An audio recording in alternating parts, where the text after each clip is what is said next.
bracing myself for a Saturday night. Focused, hot, and ready to take it on. There came a ringing on the telephone. She said, I'm thirsty and I've nothing to drink. Could you come over here and make a stop on the way? You think I drank all of mine, but I still feel like some more.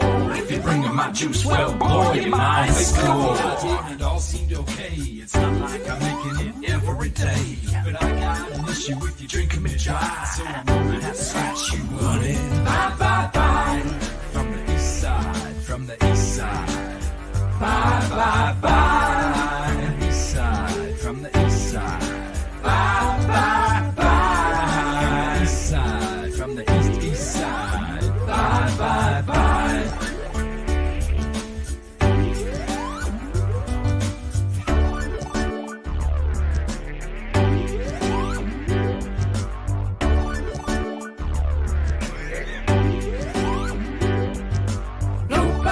The story does go. The candy girl sticks it way up in her nose. Where she goes, folks are watching her go. Stick it in the dirt, way up in her nose. Take it back, hear the slap, she's hitting on the floor. She's got no emotion, but she knows the need for more. Always getting smashed, but she never knows high. Second get dresses in, and out she go. Bye, bye, bye. From the east side, from the east side. Bye, bye, bye. From the east side, from the east side. Bye, bye, bye. From the east side, from the east side. Bye, bye, bye. Goodbye. This state of play's massive. I'm sick of being passive. There's a lot of shit around it that's making me aggressive. Too many drugs, kitty chug-a-lugs, the same old pubs with the very same mugs, the same dirty huts with the same dirty bugs. Getting down, upside down, friendly on the rug. The same old dirty sluts with the dank old pubs like jugs. I'd rather get down with you, bendy on the rug. I don't really care if you're supermodel fine. If you ship me with your shit, I'll give you less of my time. If you show my head with hassle or you're drinking too much wine. If you ship me creepy Charlie's running up and down my spine. When you're up in my face, spitting laced lies, I wanna fly away and crawl and curl up tight and die. No girl should make me think of words like I and I. Sorry baby, this is gravy, no more maybe. Bye, bye, bye. From the east side, from the east side.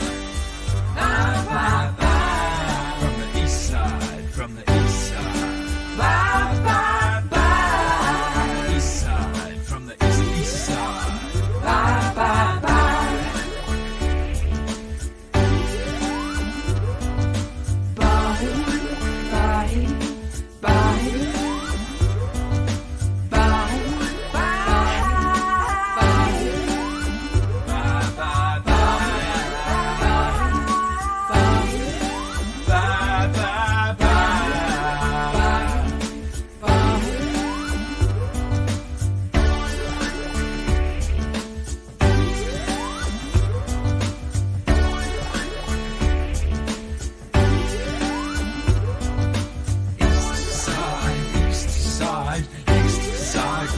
From the east side, east side, east side.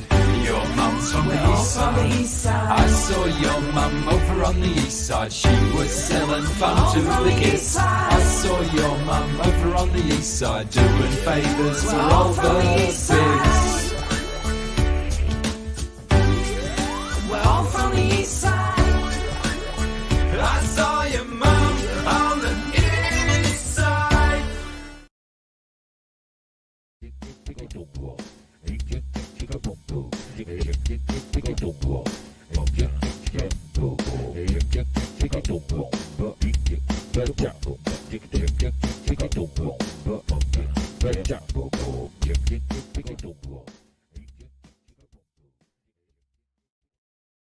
G'day, everyone. Last week it was unprecedented. This week, I was going to say it's happened again. Oh my God, I yelled in the microphone. That was so loud. I'm sorry. I was all excited. I'm using new hardware, so please, everyone and sundry, advise me if shit's going wrong. You look crispier. Yeah, well, I think I'm running a much nicer camera now, and I believe I might even be like 60 framing or some nonsense. It's wild. Looks Did you like go 60? Did you go 60 FPS, bruh? I didn't select it. It doesn't give me the option in StreamYard to select such things on the Povo account. Mm. Um, Are you on the What do you poverty account? Is that the deal? well, the free one. Yeah, I'm not paying $25 a month for StreamYard. Oh, all right. Yeah. What are we? What are we? Rich? Hardly. Only famous. Infamous. Somewhat. The infamous Anyway. duo of dummies. Oh god, I need my fan. It's so hot down here. Oh, there we go. Yeah, I was going to say that all three of us were here at the start again, but just as I was about to click on all of our faces, Scungy up and walked off. So I'm not going to put her on screen until she's back. Did she Also, wander off? Yeah, I think she might have done the pre or while the intro music's playing cigarette or something like that. Ah, I see. But I'll try and rush through some hellos because there's like 30 people in here. Potentially Rico's to thank for that because he did a quick throw up stream just before mine. Bentley must have had the week off because made me all confused and stuff that Bentley wasn't on, and one of the drumming live streams that normally happens earlier in the day was on as well. So I thought, has daylight savings changed or something over there? But apparently not. Apparently, not only is my brain asunder, but the world is okay. Right. But yeah, Paddy first in the chat again. Wait, did Bentley not stream today? I have to admit. No, he didn't. I have to admit, I never catch anybody's live stream because I'm always like in traffic or something. And I'll be listening. I'll be like listening to an audiobook or something and not see any notifications from anybody. Yeah. And not like YouTube's notifications ever work anyhow, right? Yeah, well, it's very rare that I watch any YouTube stuff apart from the fun things. I don't know how anybody ever shows up for anything on YouTube. It doesn't make any sense to me. Seems like it's broken.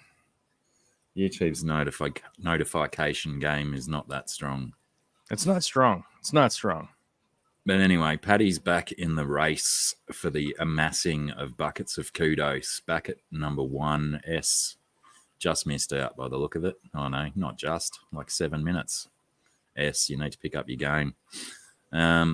I'm assuming an Apple G means an apology, but I don't know what I need to apologize to you for, Shaddy. Are you butthurt over something? Is there a butthurt? Is it happening? I don't know. Hopefully she'll explain it. But yeah, g'day you guys. Chewy, how's it going? BJ, g'day. T and Aqua, how's it going? Who else? Big D, how's it going? Lots and lots of hellos amongst the peeps. Bruiser, how's it going, Bruiser? Bruiser from Chatterbait. No, CB doesn't mean Chatterbait, does it? Does it? I don't know. I hope not. We'll have to look up Bruiser's Chatterbait channel and see what goes on over there. Skull Aquatics, DD, how's it going? Geek Boy, g'day. 3G, all of the G's. How many G's are we talking about here? Just the 3 at the moment. G'day, Anthony. Long time no see, bro. Welcome back. Rico, there he is. Yeah, thanks for the shouting and the swinging people over, Rico. It seems to have worked.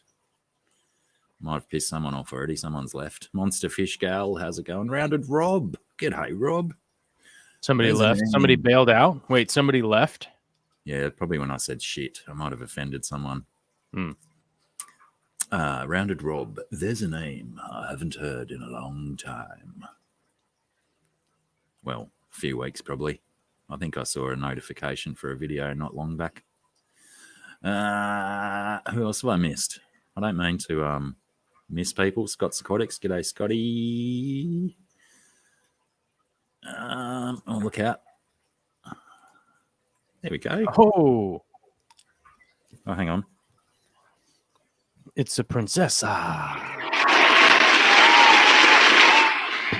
I got to mute myself for a minute. I'm going to be silent. Okie doke. Stephen Double M Triple I. How's it going, mate? Skull, hello. Crikey, I'm nearly at the bottom. It'll do is some jump or nonsense on me as well. Yeah, sorry, I have super rapidly. Oh no, it did just a massive jump. I have like 400 extra messages. Yeah, Rico Stan asking, why am I saying bye bye bye at the beginning of a stream? Yeah, I like juxtapositioning and stuff like that. Yeah, an interesting choice at the beginning, but got to play something. G'day, Blake. Blake's Aquatics in the his use. Far out. There's a lot of chat going on in here.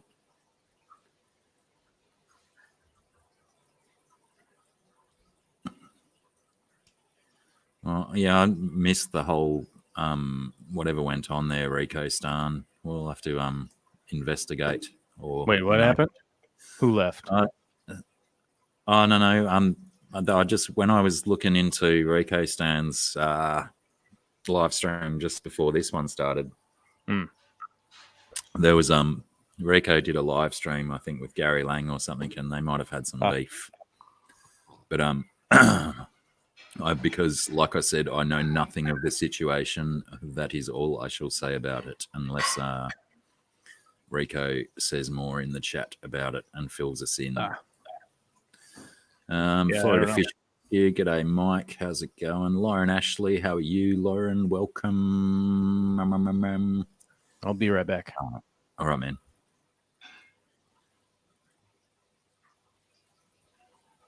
So that's what I actually look like. I'm so confused. My brain's just not switched on. I was up way too late last night playing video games. Missed my alarm, and now I've got a swamp in my head. Chevy Fish, hello. Good night. I mean, Chevy Fish. The production value is incredible this week. Thanks, Stephen. Bentley was ill, right? Thanks. Good to know. I mean, it's not good to know that he's sick, but it's good to have some closure on wondering what the heck went down. Hopefully it's not the Rona. Monster Fish Gal, did I say hi to you? I think I did, but have a second one. They're free. Don't cost a penny. Joel G, g'day, mate. Danny Ken, how's it going? Kenny. I just can't help but call it that way now. Yeah, that's what I used to be, Kenneth, all the time, because I've got an uncle Kenneth. But it's so much more fun to do Cartman. Well, not really doing Cartman, but using his type of talks. Lonnie, did I miss Lonnie? Oh, that's right. Sorry. I think I said hi to Chewy before. Have we got both the Looney Tunes in? But I think I read that before and assumed it was Chewy. So sorry, Lonnie. Have a proper hello now.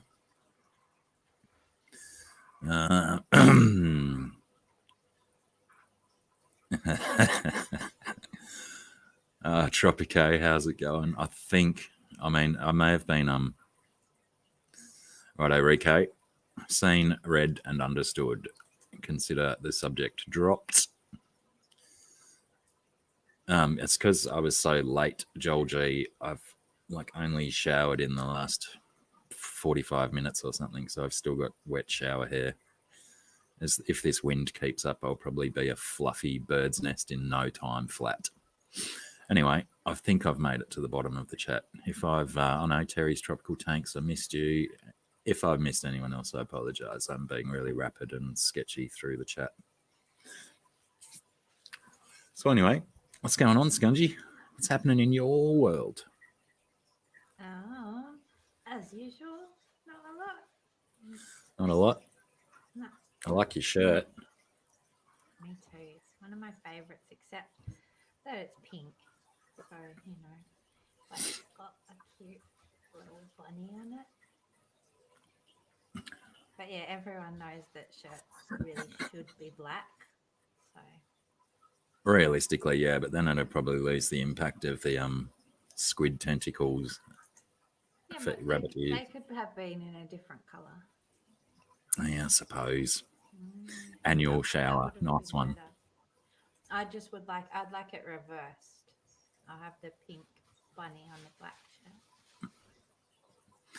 shirt. You could probably make that work, I suppose. Yeah, I'm not sure. Yeah, thanks, Blake. I was about to mention that as well. That your audio is still very quiet, Scunch. I wonder why, because it's the same Have you got the setup. microphone pointing the right way? It's like this, pointed like right at my face.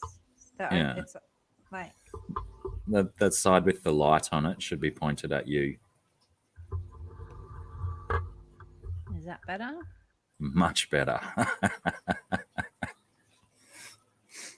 Okay, it's all fixed then. Bingo.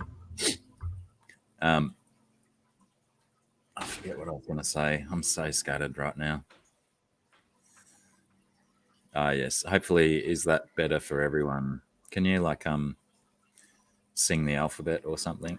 Make sure we can hear you, or continue telling us a story about whatever you were saying, what was going on and stuff. I don't know what I was saying, but I would try and just talk for a minute about how I'm trying to talk, if you like, so that some words come out of my mouth and people can work out whether they're audible or not.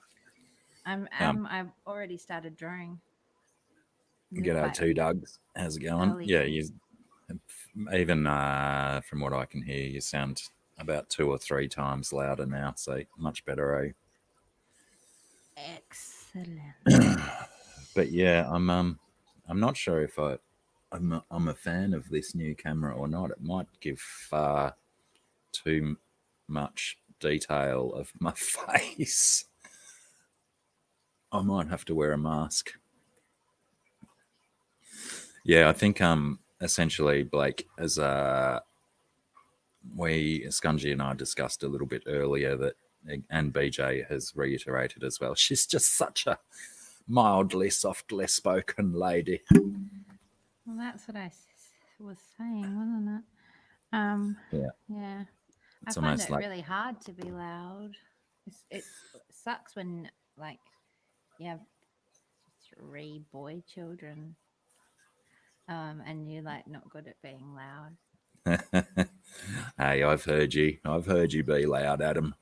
Oh wow, that's another thing too. Yeah, and it hurts my voice. There we go. I was running in this tiny little window, wondering why my screen looks so bizarre. There we go. I'm slowly getting the grips of a new computer. Unfortunately, one of the side effects of having a new computer is I now have access to video gaming again, which kept me up last night till 2 a.m. or some shit, playing with my my nephew and my son and one of his mates, playing DayZ, the old proper DayZ, not this new bloody stupid stuff. Yeah, thanks, Blacky. Oh, Matty D. G'day, Matty D. What was Matty D's old catchphrase? Calm the pies or something. Getting the Eagles, wasn't it? No, I can't remember. I don't know footy talk like you blokes know footy talk. When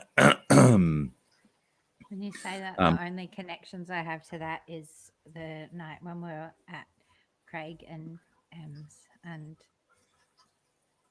Craig was the first person in that talking you just did, and Emily was the second. Talking what? You drifted off then. Something about pies and eagles. Yeah, right. Yeah, what was that? Was a grand final or something, wasn't it? Something. I g'day, Ty.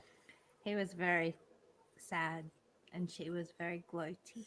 Yeah, that's right. Yeah, it's funny how there's sore losers and sore winners, isn't there? Some people are terrible winners. So sore. But that's okay, because we tied flowers in his hair to make him feel better, and I'm sure it did. What did you say then? Sorry? I said we had to tie flowers in his hair to make him feel better, and I'm sure that it did make him feel better. Did we watch the football at their house and then go out or something? Because didn't we do all that flower stuff in the street? Or was that a different time? I did. Probably did it a number of different times. We did stop and do like a whole floral wreath ceremony in the middle of the street when we were drunk one night. But no, this was at their house. We didn't watch it. He was just going in and watching. And we were all sitting and hanging out. And he was like happy, little bit upset. And then cranky. Until like so devastated. He was not a word. People do get a little bit mad about their sports teams, don't they? Their local sports and establishments. G'day, Chewy.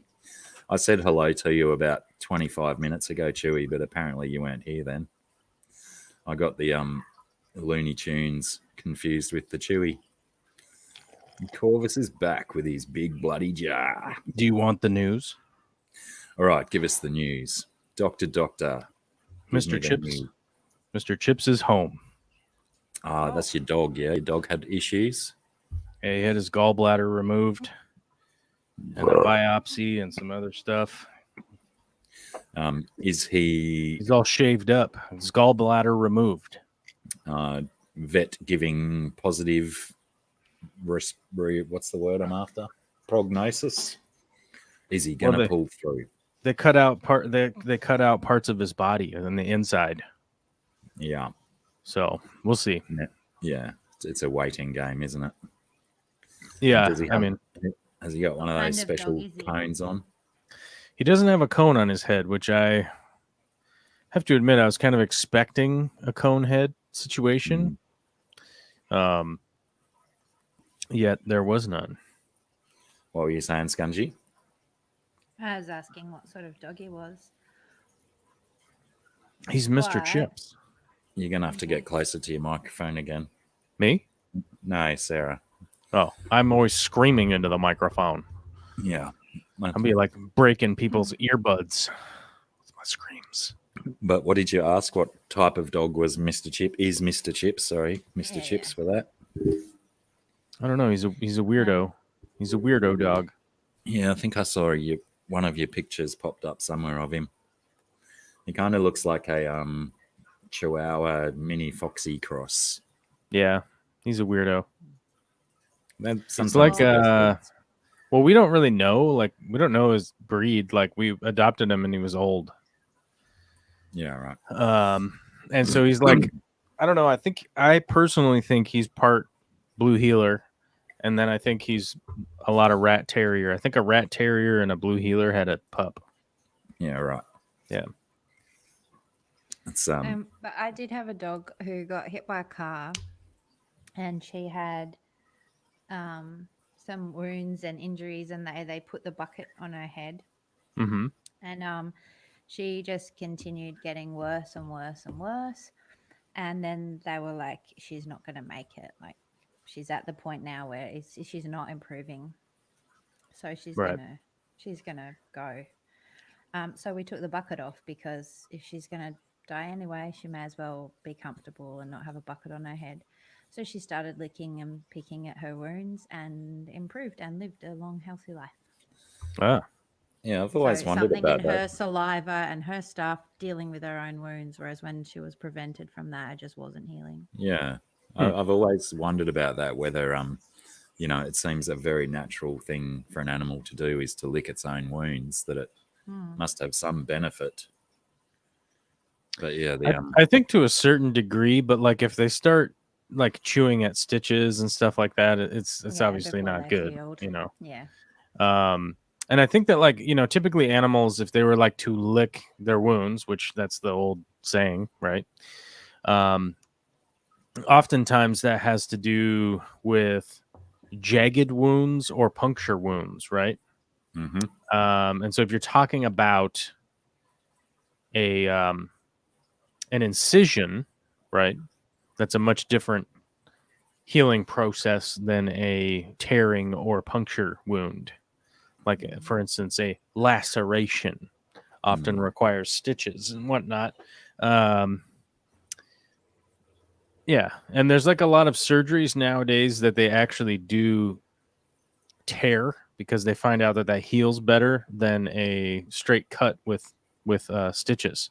Yeah. So I think that's where an animal licking its wounds and stuff like that would come into play and be problematic. Is like the incision wound probably just gets reopened and starts to get all infected or whatever, like super quick, so it's like, here's your cone. Or if the stitches are in there, I would imagine that the stitches, they like bite at those and chew at them, because I think they're normally made out of cat intestine, right? Isn't that, I think that's what they're made out of, something like that. So they dissolve, which probably smells appetizing to dogs, because dogs are crazy. You know what I mean? They're like, hey, that's a thing. G'day, Zip Garman, Mike Kinseth. I think Mike's might be winning. I think we've got more Michaels in the chat than anything else at the moment. We've got more mics around here just kicking around all over the place than anything else, that's for sure. I'm trying to find a picture of Mr. Chips. Here's one. Oh, he's like looking all sleepy-eyed there.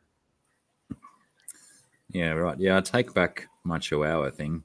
I think it might have just been the angle of that photo that you showed. He has some bug-eyedness, but that wasn't a very good. That's not a very good picture of him. I think his eyes are closing in that one. Yesterday's one looked more Chihuahua-y. That one looks like a Basenji or something. These ones are like non-edited. So wide-eyed. He does have those buggy eyes, but he kind of has like that squareness to his visage, and he's not as small as a Chihuahua. He's a little bigger. He's a little beefier, but he's not very big. I mean, when he was like super healthy, I think he was maybe 20 pounds, right around there, which I don't know what that is in kilos. That like so 10 who cares? kilos or something? It's like 100,000 kilos, I think, something like that, right? Old speak. It's like 148.82 kilos, I think, right? 5'9". Yeah. You're pretty much safe with pounds and kilos if you're just going for rough numbers, just to divide by 2. Yeah, basically. Yeah, I think he would probably be like 10 kilos, 10, 11. Because I think at his most robustness, I think he was like 22 pounds, somewhere right around there. And then we kind of ran him some more, and he got down to like 20, But we'll put as many of the positive vibes out there for Mr. Chips as we can. Oh yeah, I mean, hey, you know me, I'm a pretty secular guy, but I appreciate good vibes. You know what I mean? Yeah, vibes are very effective. All kinds of vibes, especially the fingering kind, where you're like, and you're making noises. It's a good time. Crikey. I feel like I've got going on over there. Got a big blockage in my nose. What do you got? What do you got? The Delta? What's going on? Well, apparently there's lots of it going around over here. Whoops. Yeah, apparently it's on the loose. When you pick up your nose blowing towel and you pick it up by that last section in the towel where you blew your nose, that's very pleasant. It's problematic. I'm just gonna mute my microphone because as much as I appreciate the honking noises. As much as I like making vile, disgusting noises into my microphone, no one needs to hear what comes out of my nose when I don't know what's going to come out of it. That's right. Talk amongst yourselves. Yeah, how many mics do we have? We have a lot of mics in the chat. We have lots and lots of mics. But we got Zip Gun, Fish Tropic. Scunge, where's the Corvus drawing? Is it done? I don't know. Maybe that's because Mikey was saying I should draw 3 of us. That's right. But I didn't do that. It's hard to do portraits of people live. I don't know. I never really got good at that. That's not a talent that I got good at. I like drawing with like other people, like in the quiet or whatever. But then there's always the issue that like I'll be listening to some kind of Satan worshiping death metal from northern Norway, and people are like, "What? I can't listen to this and focus," and I'll be like, "I'll have to turn it up louder then." you know. And then there's a bloody sword fight, and no art gets done, you know. G'day, GRB. And You I've have to draw sabers and do a saber battle. You ever been to a fencing match? No. No? I think they happen a lot in my local neighborhood. They don't happen very often in my neighborhood either, but I was a lucky chap. I was a lucky fella. There was this gigantic old building that was like at one point in time some kind of schooly churchy thing or something that was erected at some point in time, and it had fallen on hard times school-wise, you know what I mean? Like it stopped being a school. They were like, yeah, we don't do that anymore. But they had all these giant buildings, right? And one of the buildings they had was this huge gymnasium that if you're familiar with like a basketball court, have you ever seen a basketball court? I don't know if they exist. Been to a basketball game or two.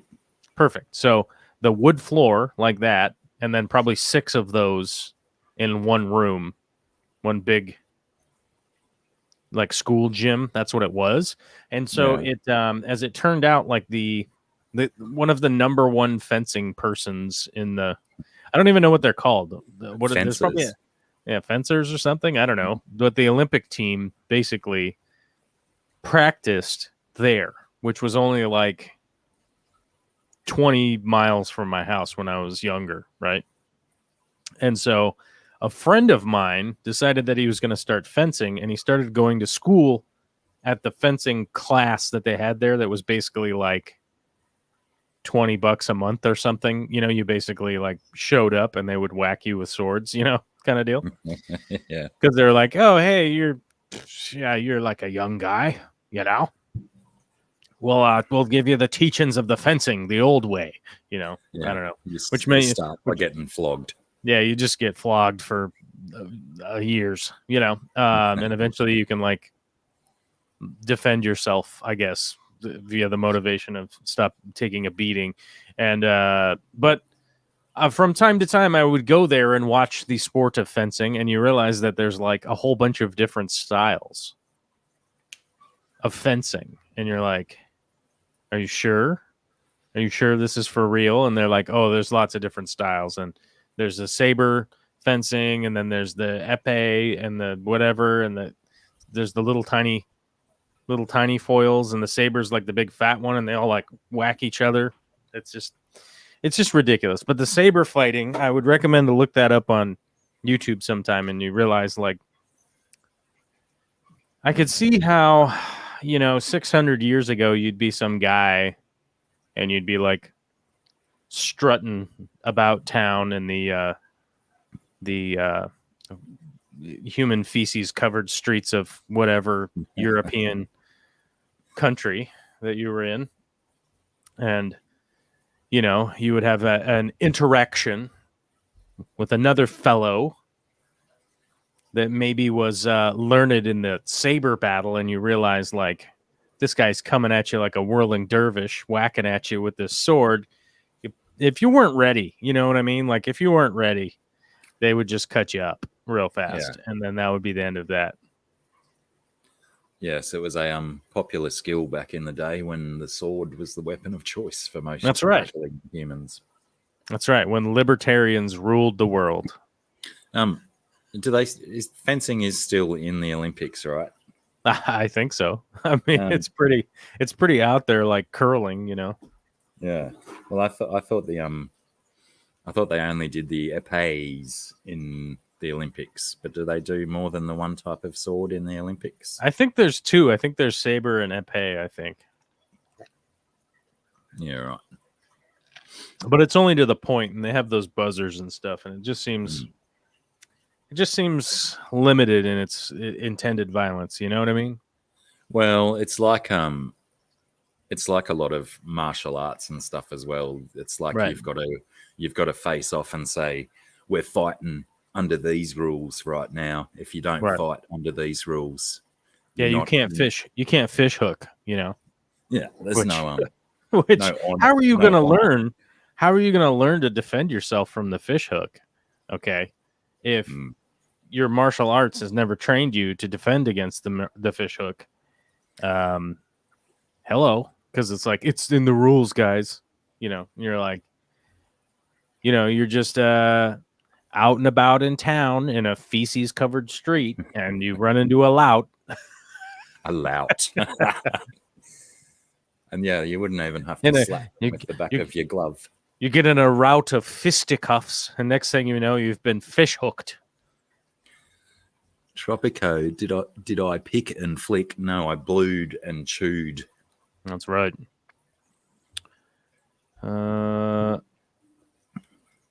What? Who was hot? Wait, what? What's going on? I'm trying to read your chat. It's chaos. Rico said that because I'll go back and there. Someone said, "Have you ever got stuck climbing over a fence?" And Rico said he knew a girl who got stuck on a wrought iron fence, and I'm assuming that meant impaled on the fleur de lis like bits on the top or something. You ever see that? You ever see that arborist guy who fell out of the tree and the tree went like through him? Yes, Whoa. I have seen. I saw a picture of that. I didn't see the video, but it was just a picture that I saw. Yeah, I watched the video of it, and it's pretty traumatizing. What? As far as I know, he somehow survived, I think. Mm-hmm.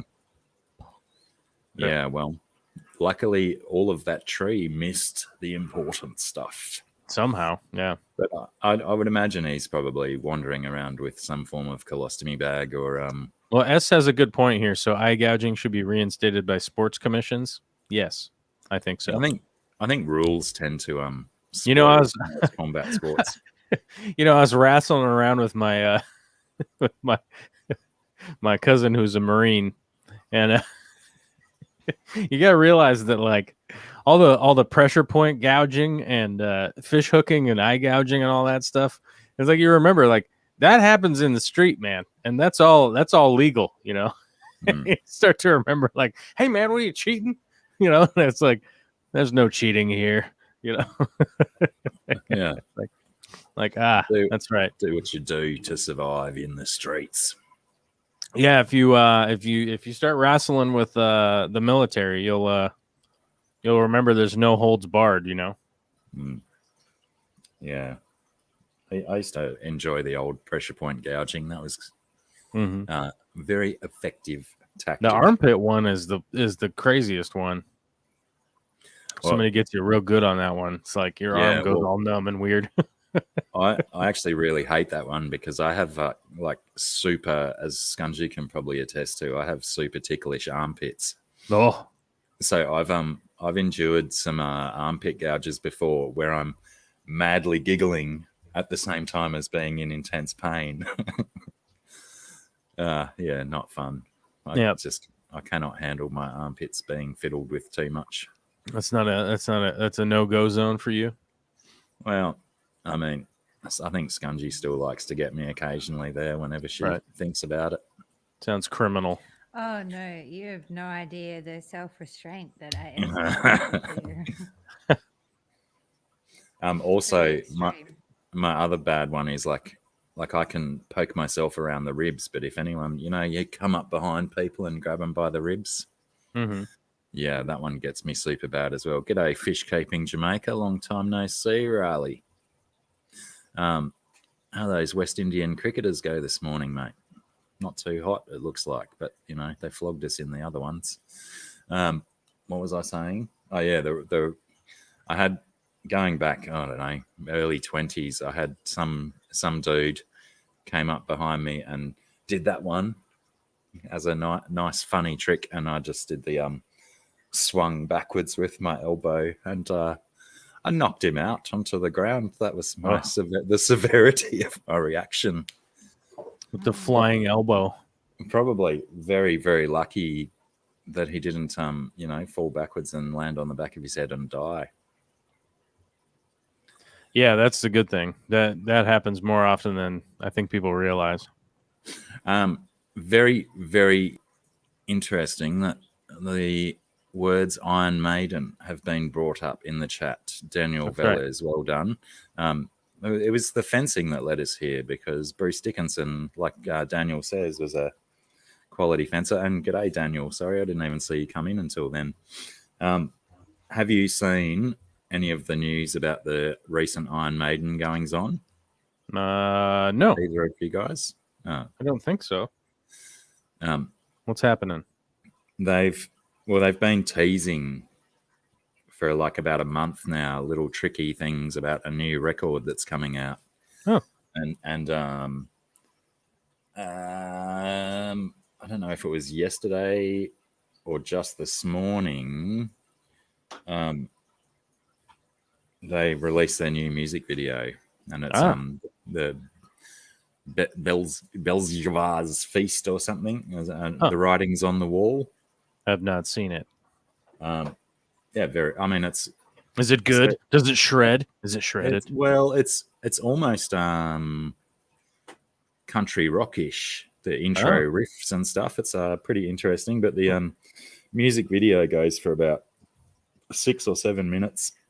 Very nice animation of the scene of Belshazzar's feast. I don't even know if I'm saying that right, but basically Bruce Dickinson and his his knowledge of old lore and stuff, LORE lore, is created this big story, and they've been doing all this stuff on social media where they're posting their old album covers, but they've photoshopped in little tidbits of hints as to what's coming up, and then this new one's just come out, and it's quite a banger of a track, but the music video is quite fantastic as well. Some of the animation in it, like, it's very cartoony, but there's some amazing 3D looking stuff in there that just looks fantastic. So anyone who's into their heavy metal, have a look at the writings on the wall.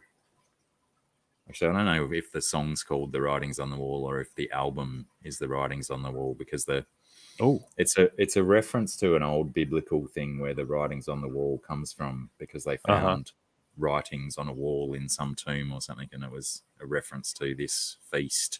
A feast at the end of the world that I think also starts the world. I don't know much about the story, not being much of a biblical historian. Oh, crikey. But yeah, when I talk, I don't read the chat.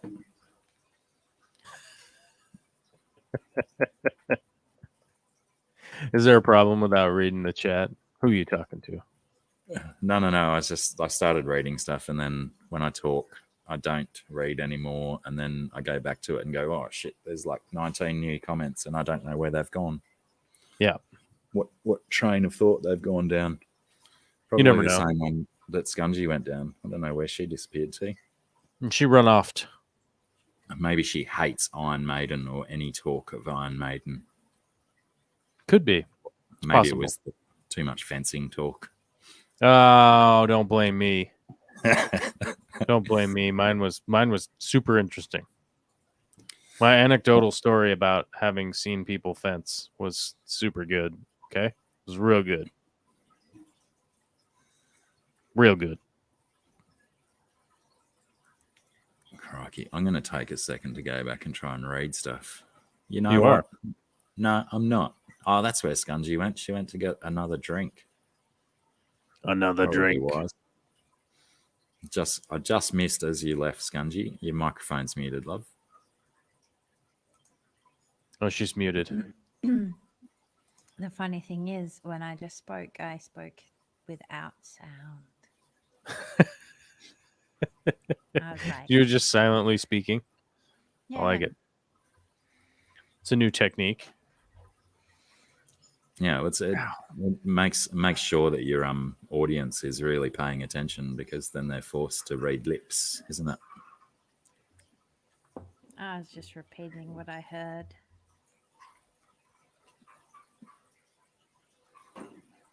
I don't know. What else? That's all I got. Well, no, that's right. There was a couple of shows on this week. Yeah, did you see the season finale of Lokai? I sure did, and Scungy even watched it with me. We sat down over the weekend and went through the entire season so she could watch it and catch up. Nice.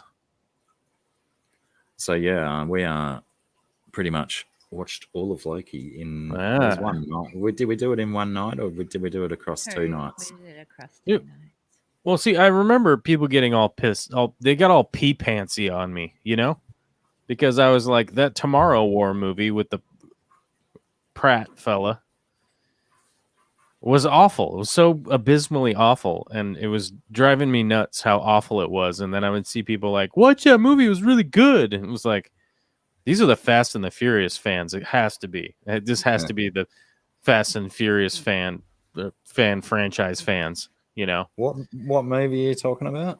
The Tomorrow War with Chris Pratt, the one where they time travel and the aliens. We talked about it.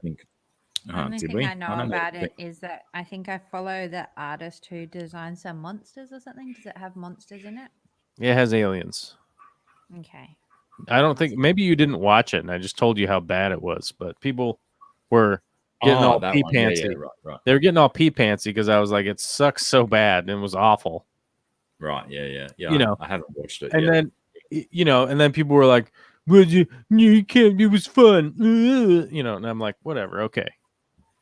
And they were like, I don't understand. They're like, I don't understand why you're so upset. And I'm like, there's also a part where I'm so upset that like, it was a $200 million movie, right?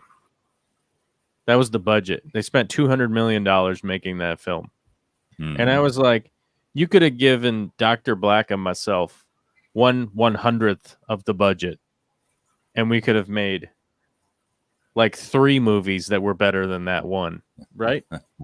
And then, that's, you know, more even statement. It's a bold. Well, that would be we would have $750,000 per film. You know, film, as you like to say, because you're weird, and we could make a whole movie about you pronouncing film. But like you know, that was kind of my point. Was not necessarily for me, right? And you and I, but more to the point of like. You could have taken that $200 million and you could have made 10, $20 million movies. And then you could have picked the top 5 out of those and thrown them in the trash and said, you got to remake these and put out 5 good movies. Right. And it would have been a brilliant opportunity for a lot of the up and coming filmmakers out there that are more up and coming than me. Right. By far a million miles. Right. And I'm like, that would just be a better anything. It would have just been a better thing to do, period. Even if there wasn't a movie, I think, really, in my opinion. But that's just me. What do I know? I'm just some dumb idiot American, right? Yeah, I think I'll still have to, at some stage, get around to having a watch of Tomorrow War just to see what all the fuss is about. Whoa. Yeah, I mean, it's terrible. I mean, it's just. I mean, you watch it, and there's just so many parts where you're just like, you know, you watch a film, a movie, a TV show, anything like that. You try to suspend disbelief, kind of try to put yourself out of your active mind, right? Yeah. When movies are so deeply flawed like that, I can't even appreciate the stuff that's going on because, like, maybe there's a movie I don't really like the content itself, right? You're kind of like, maybe the story kind of sucks or something, but there's a takeaway for me. Like, oh, well, the acting was really good. Oh, the film work was really good. Oh, that edit was really good. You know what I mean? Like it, and I always use Bridges of Madison County as like a perfect example, but then like people are, it's so far in the past now. I don't think anybody even knows what that movie is, but it's an awful, like, I'm like, who cares what people, what these a bunch of old people have feels, you know what I mean? And you're like, what, this is stupid. But there's a bunch of like epic kind of cinematography parts in it, and the soundtrack is pretty chill and stuff like that. So I could at least take away something cool. But it was like that whole entire movie was a dumpster fire of stupid nonsense, man. Like Tim, the movie he's referring to is the Tomorrow War. And good to see you, mate. Long time no see, by the way. And Denny, g'day, Denny. How's it going? It was a summer blockbuster on Amazon Prime featuring Chris Pratt. And Yeah, it is on Prime. Someone, Rico, I think, mentioned Black Widow. Do you like? You can go to the cinema and see Black Widow. Mm-hmm. Or you could pay $30 and watch it at home. 30. It's $34.99 on the Disney down here. Down under. And a cinema ticket's worth about $10 or $15. Yeah, depending on the time of day when you go. Comparatively. Right. But you don't have to get COVID sprayed in your eyes. So there's that. That's a benefit. Right? G'day, Skipper. Yeah, I was contemplating like Brett. We all know Brett now. We've all met Brett. He said he's seen it twice in the cinema now. Black Widow? Yeah, wow. Like he hasn't raved about it or anything, but I think he went a second time just to, just for the sake of doing it. He said it was quite formulaic but very enjoyable. Right. I heard there was a lot of background, like a lot of background story and stuff like that.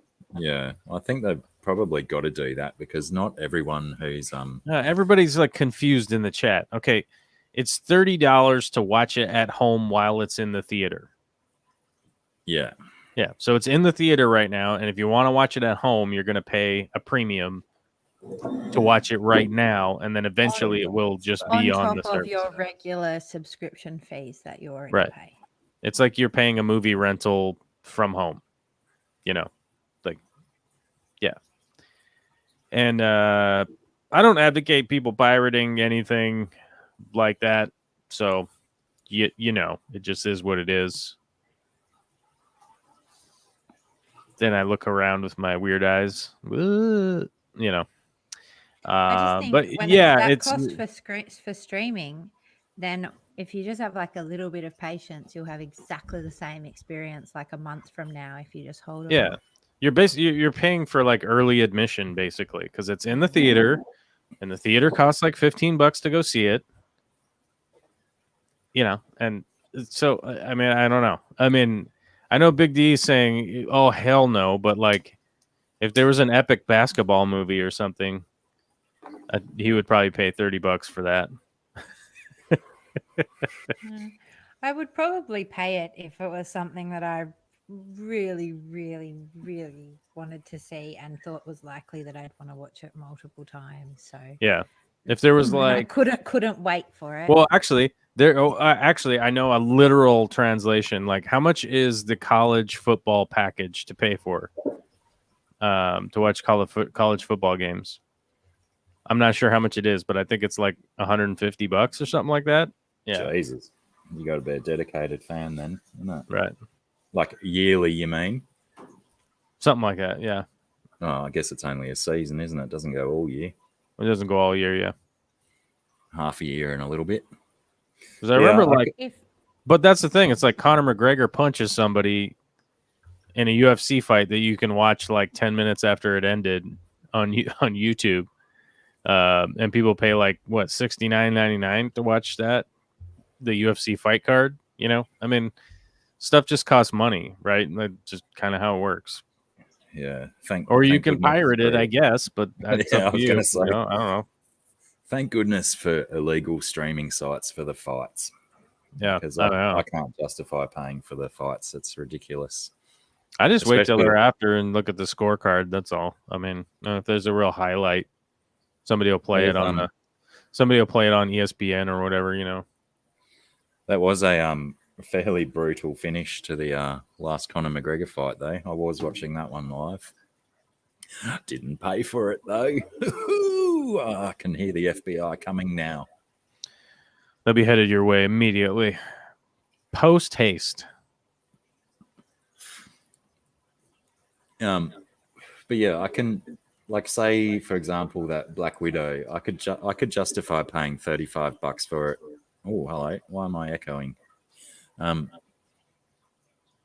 Only if, like, I had a big enough room and a big enough screen to have like 3 or 4 people watching it as well, then I could justify it being better value than going to the cinema.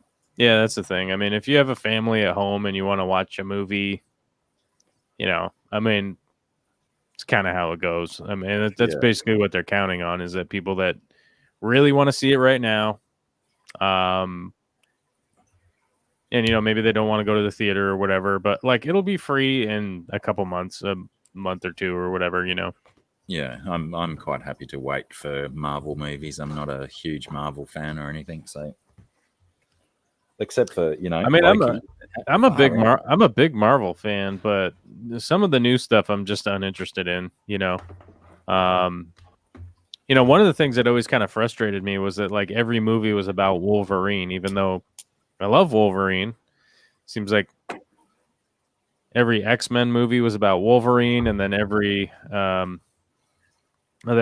movie in the MCU was about Iron Man. And I really like Iron Man, and you're like, you got to fill in some of these other characters, and they just stuck with those guys. And then when those guys got tired of doing it, it's like, we're moving on to the next phase. And it's like, with who?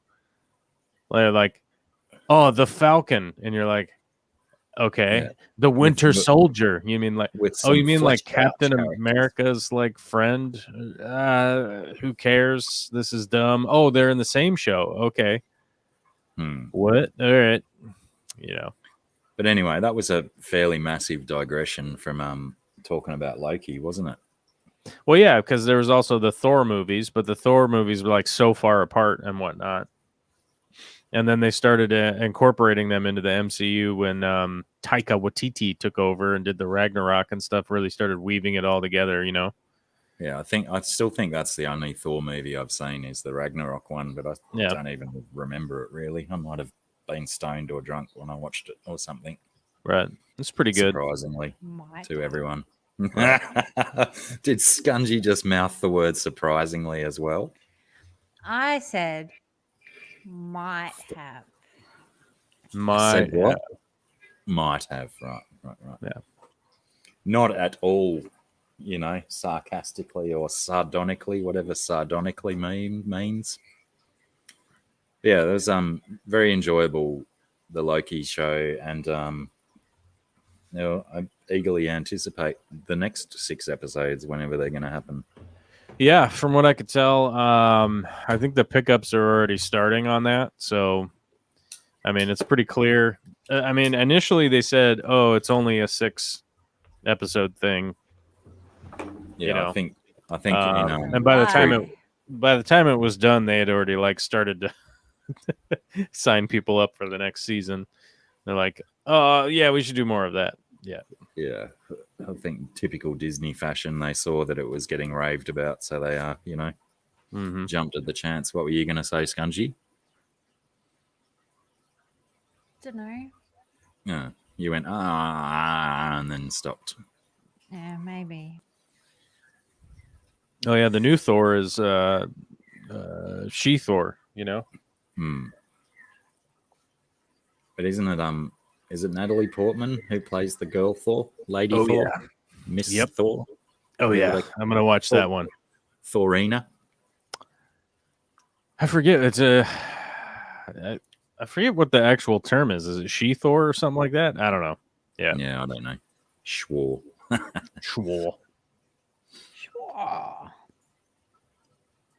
All right, Tim, take it easy, mate. Thanks for swinging by. Yeah, I assume that she's like is it a multiverse thing as well? Is she a variant of Thor? Potentially, we have to wait and find out, don't we? Yeah, she is. It's in the comic books. So she picks up Mjolnir and becomes Thor, basically. Like, yeah, it's a female Thor. Right. So I don't know how they're going to do it in the MCU, but like that's basically, the comic books is she basically takes over being Thor. It was quite nice seeing Richard E. Grant back on screens. I haven't seen him in anything for a long time. Richard E. Grant. Yeah, he played one of the Loki variants. The one with the old. Oh yeah. Potentially my favorite movie with him in it was Hudson Hawk. no one likes Hudson Hawk. I think it gets toileted as a movie, but I really enjoyed it. I'm trying to remember. Well, it's like Beta. Well, okay, yeah. So I guess female Thor is just Jane Foster, but it's she Thor. Come on, man. I know Beta Ray Bill is Beta Ray though, and I don't know that they'll ever do Beta Ray Bill. I don't think so. Beta Ray Bill's the only one to basically defeat Thor. And he like took Mjolnir, I think, after that, right? I think that's how that went. Oh man, Dr. Black is frozen. The new computer only helped for a little while. It only lasted for a little bit. Oh, that's right. Hudson Hawk was that Bryce Willis movie. That Bryce Willis, that guy. Bryce Willis. Isn't that how you say it? I think that's how you say it.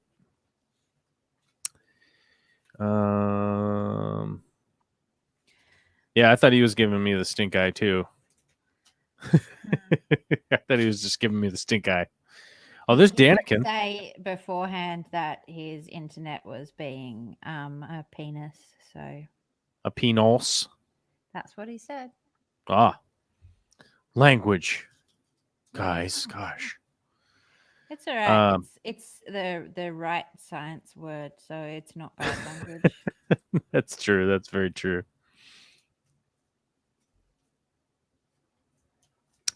Let's see. Any ladies in the house shooting lightning from their thighs? You brought my umbrella of the gods with me. What the hell? What? That's out of the chat. What the hell? Fish Tropic going wild. Right. Yeah. Doesn't make a whole lot of sense. I don't know. Something about ladies shooting lightning from their thighs. You know what I mean? That's quite a feat. It's very normal. Very normal. Let's see.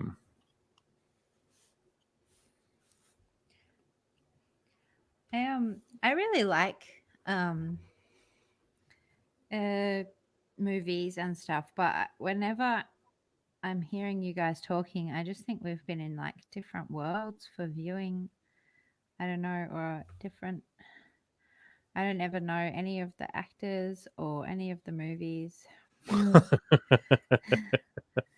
Just feel lost. Yeah, I mean, I don't know. I mean, I think we have a good time talking about it, and it seems like people just leave because they're like, "Oh man, these guys are idiots." But we have a good time talking about it, and you know, like to be really honest, like I'm a big fan of the craft, and I'm a big fan of like storytelling, and I'm a big fan of writing, and like I'm a big fan of like all the elements that go into making a film.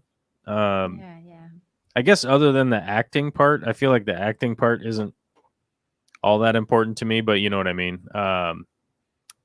So yeah, but Star Wars, like we're both old Star Wars nerds, so we kind of like. I think Blacky more than me, more so. He's quite definitely passionate. He's quite deeply entranced. I'm deeply entranced in sci-fi stuff, just by the like. I never hit 100% on everything. I would probably hit like a good 80% on most things, you know, and then like something else will get my attention, you know. But that's just, you know, that's like I don't know. I've always been like that. I just have like a lot of interests and stuff, and I have a tendency to like learn way too much about things on a regular basis, and you know, I'm just of that mind where I'm like I get critical about stuff that it is either good or bad. I guess I don't know. I think I'm back. You are back. You have returned. Seems like you're back, but you look back to your old sort of not as clear visuals, a bit more pixely. I think it'll I think when the internet drops out like that, when it comes back in, it's still a little bit sketchy for a few minutes. G'day, T-Bones. How's it going, mate? Did it freeze when I got booted out? Did it freeze me on a funny face or something? Well, I think it's inevitable.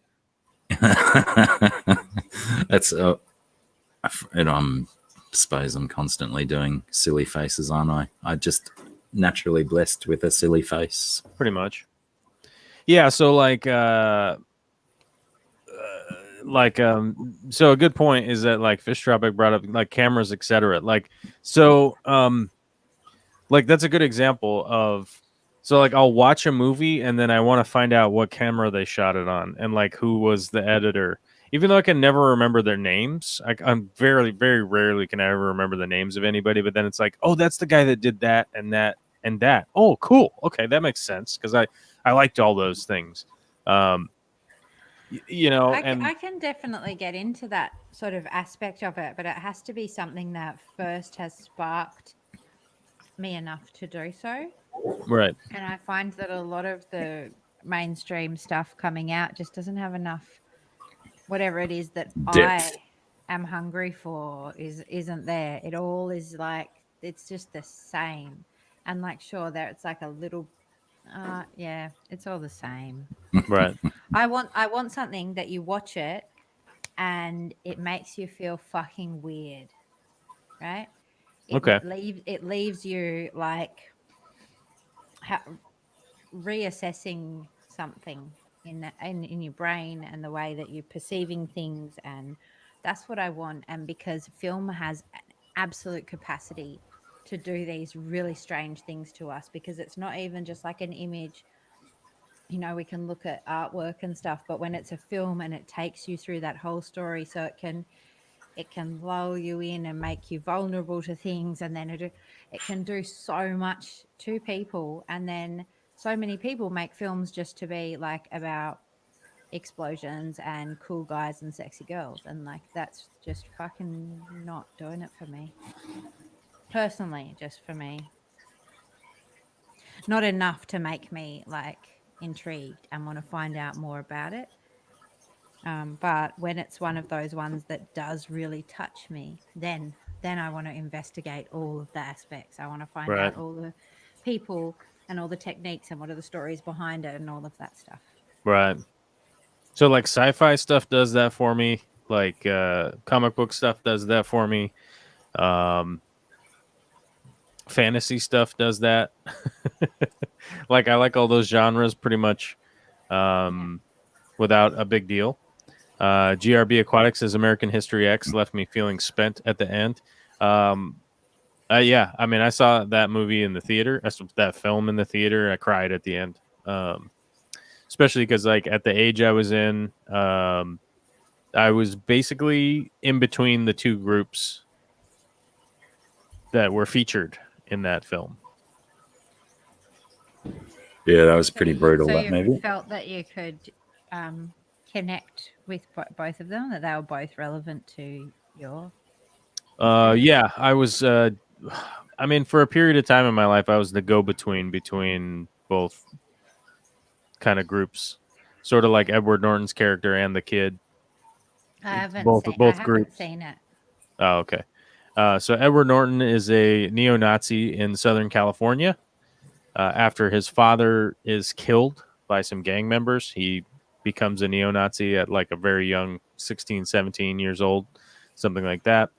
He becomes a leader in the sort of SoCal Nazi group, and some kids, happens to be black kids, break into his car, and he kills one of them.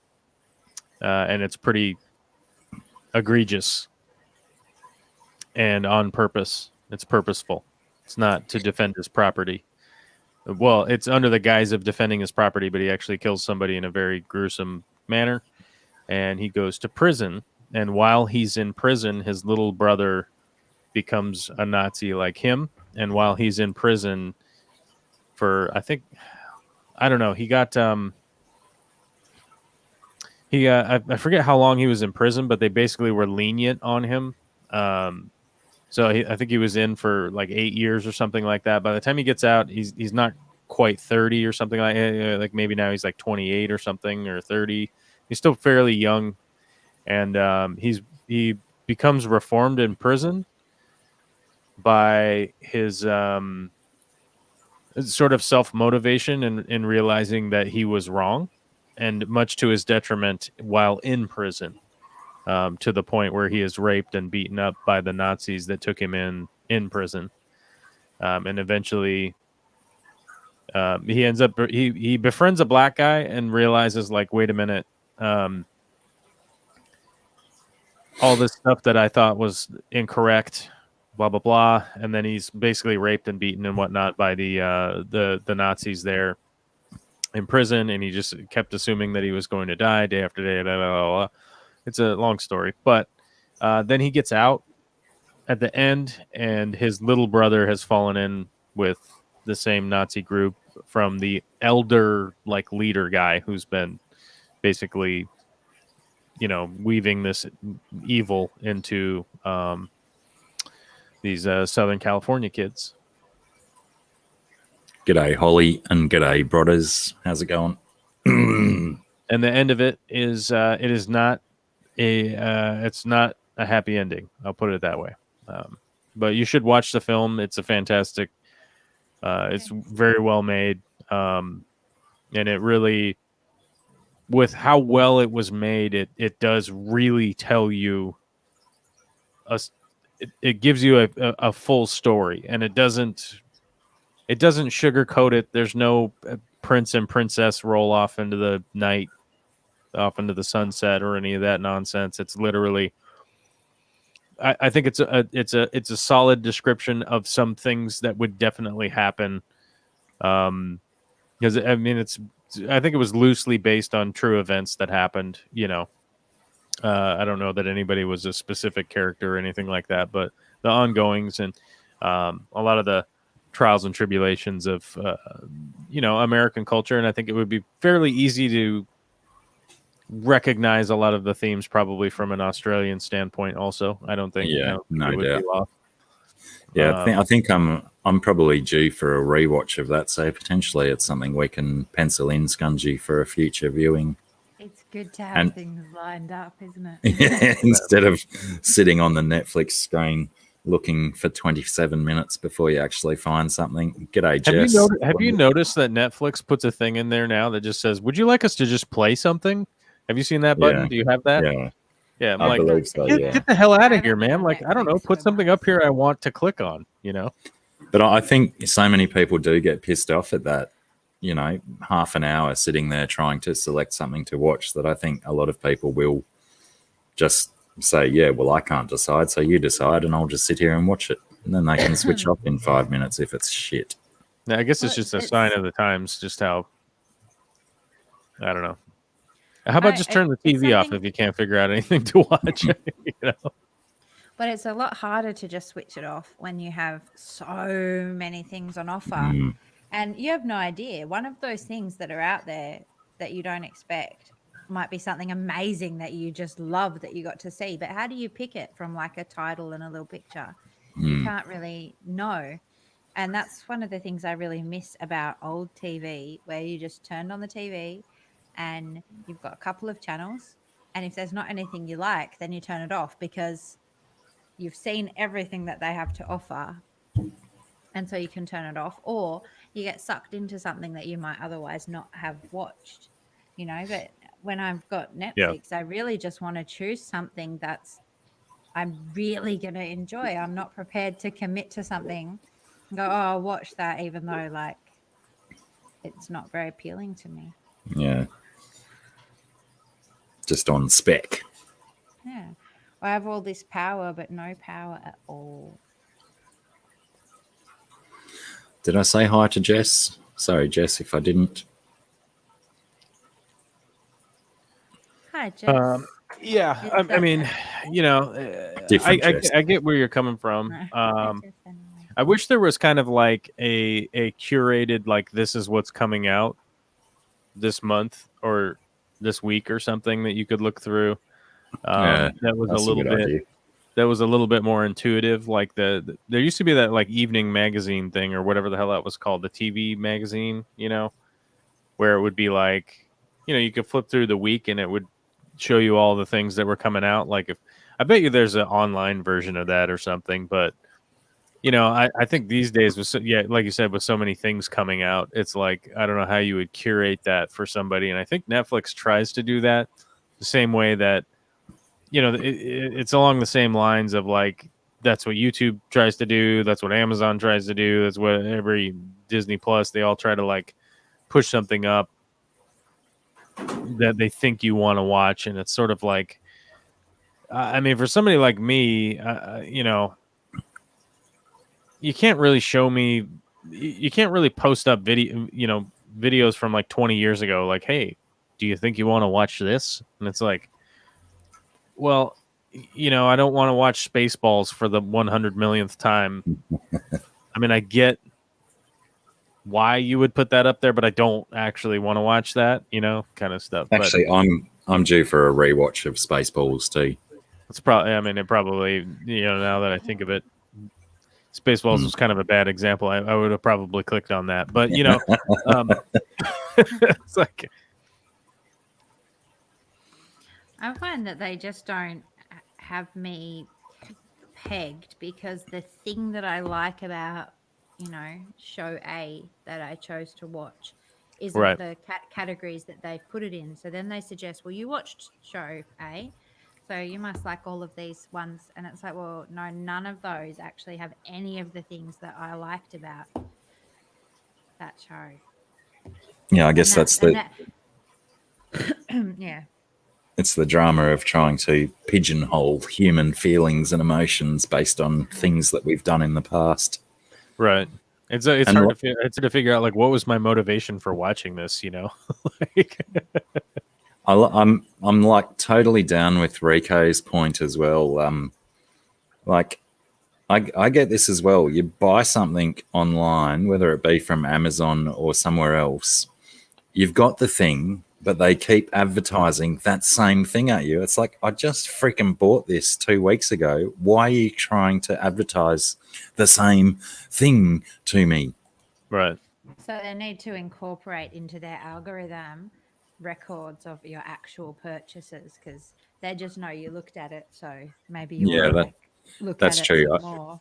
I suppose once you're at that purchase stage, you're on encrypted stuff, so it's not necessarily tracking your action. I think Geek Boy has a good point here. He says you didn't subscribe to the toilet seat. Could you get the monthly subscription? Hey man, it's going to be 11% off if you subscribe to getting a toilet seat in the mail every month. Okay, and if you order 4 more products on this monthly subscription, you get 12% off. Okay, guy, come on, hey, buy some stuff. Would you buy some stuff? And August's toilet seat will be tartan vinyl covered. Oh, but I did see because they've got that stuff like what mood rings are made out of, and I know I've looked at it for other kind of craft things. It's like heat changing stuff, and you can get that on a toilet seat. Right. So when you sit down, when you get up, you've got a nice little print of your butt on the seat. And I think your really toilet cute. knows what mood you're in. Apparently. Hello, Alyssa Bentley. How are you? Alyssa Bentley. Have you guys were banging on a few weeks ago about how you can you and Alyssa can do your live streams in your studio again. Have you done one yet? Yeah, we've done 2.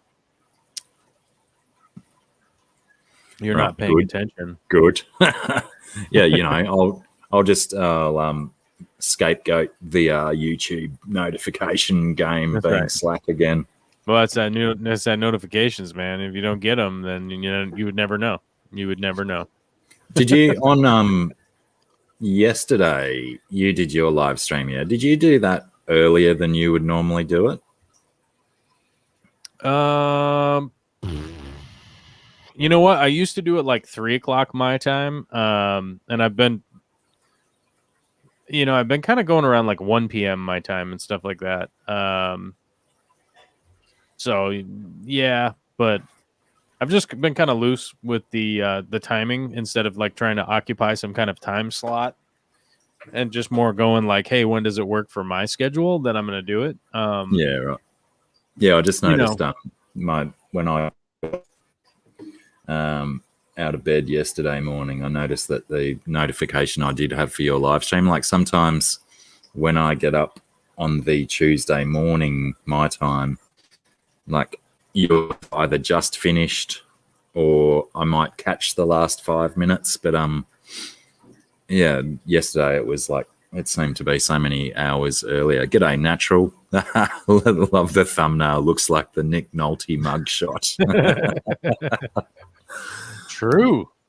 It's quite funny that we all know what that looks like. It's good vibes, right? Very. Yeah. Oh, why did we get so many dislikes already? What's going on really? here? I don't have the YouTube open, so I can't see. How many dislikes have we got? 2. Clearly we're not swearing enough. I mean, Scungy did drop a few fucks before. I think she did. Yeah. Scungy, say some more fucks so we get some more likes. Fuck. That was strong. Well played. Well played. That's worth the admission fee, people. Just here. That's right, folks. Remember, you pay with likes. Okay? Okay? You pay with your thumbs up button pushing. Oh, we got 5 now? Oh god.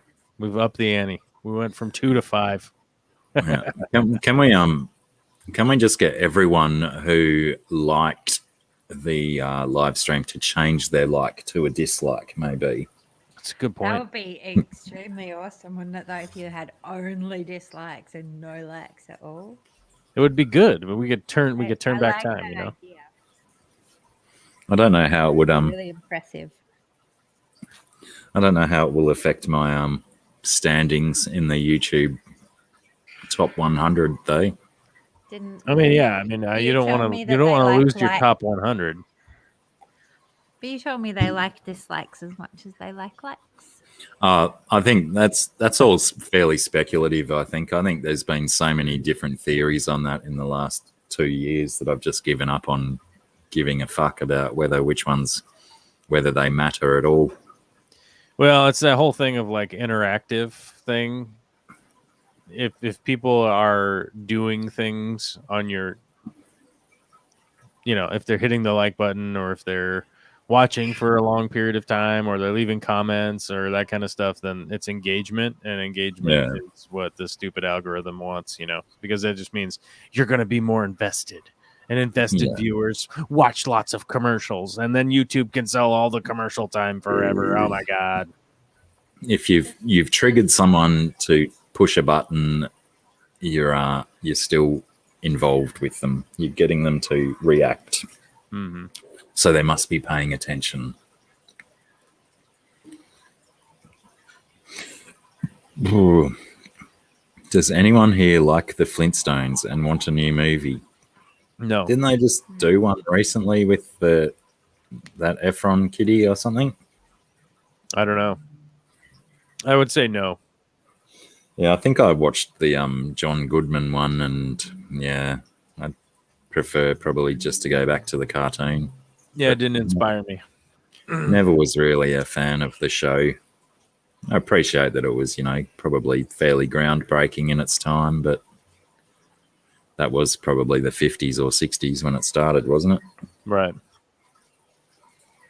Back in the way back when.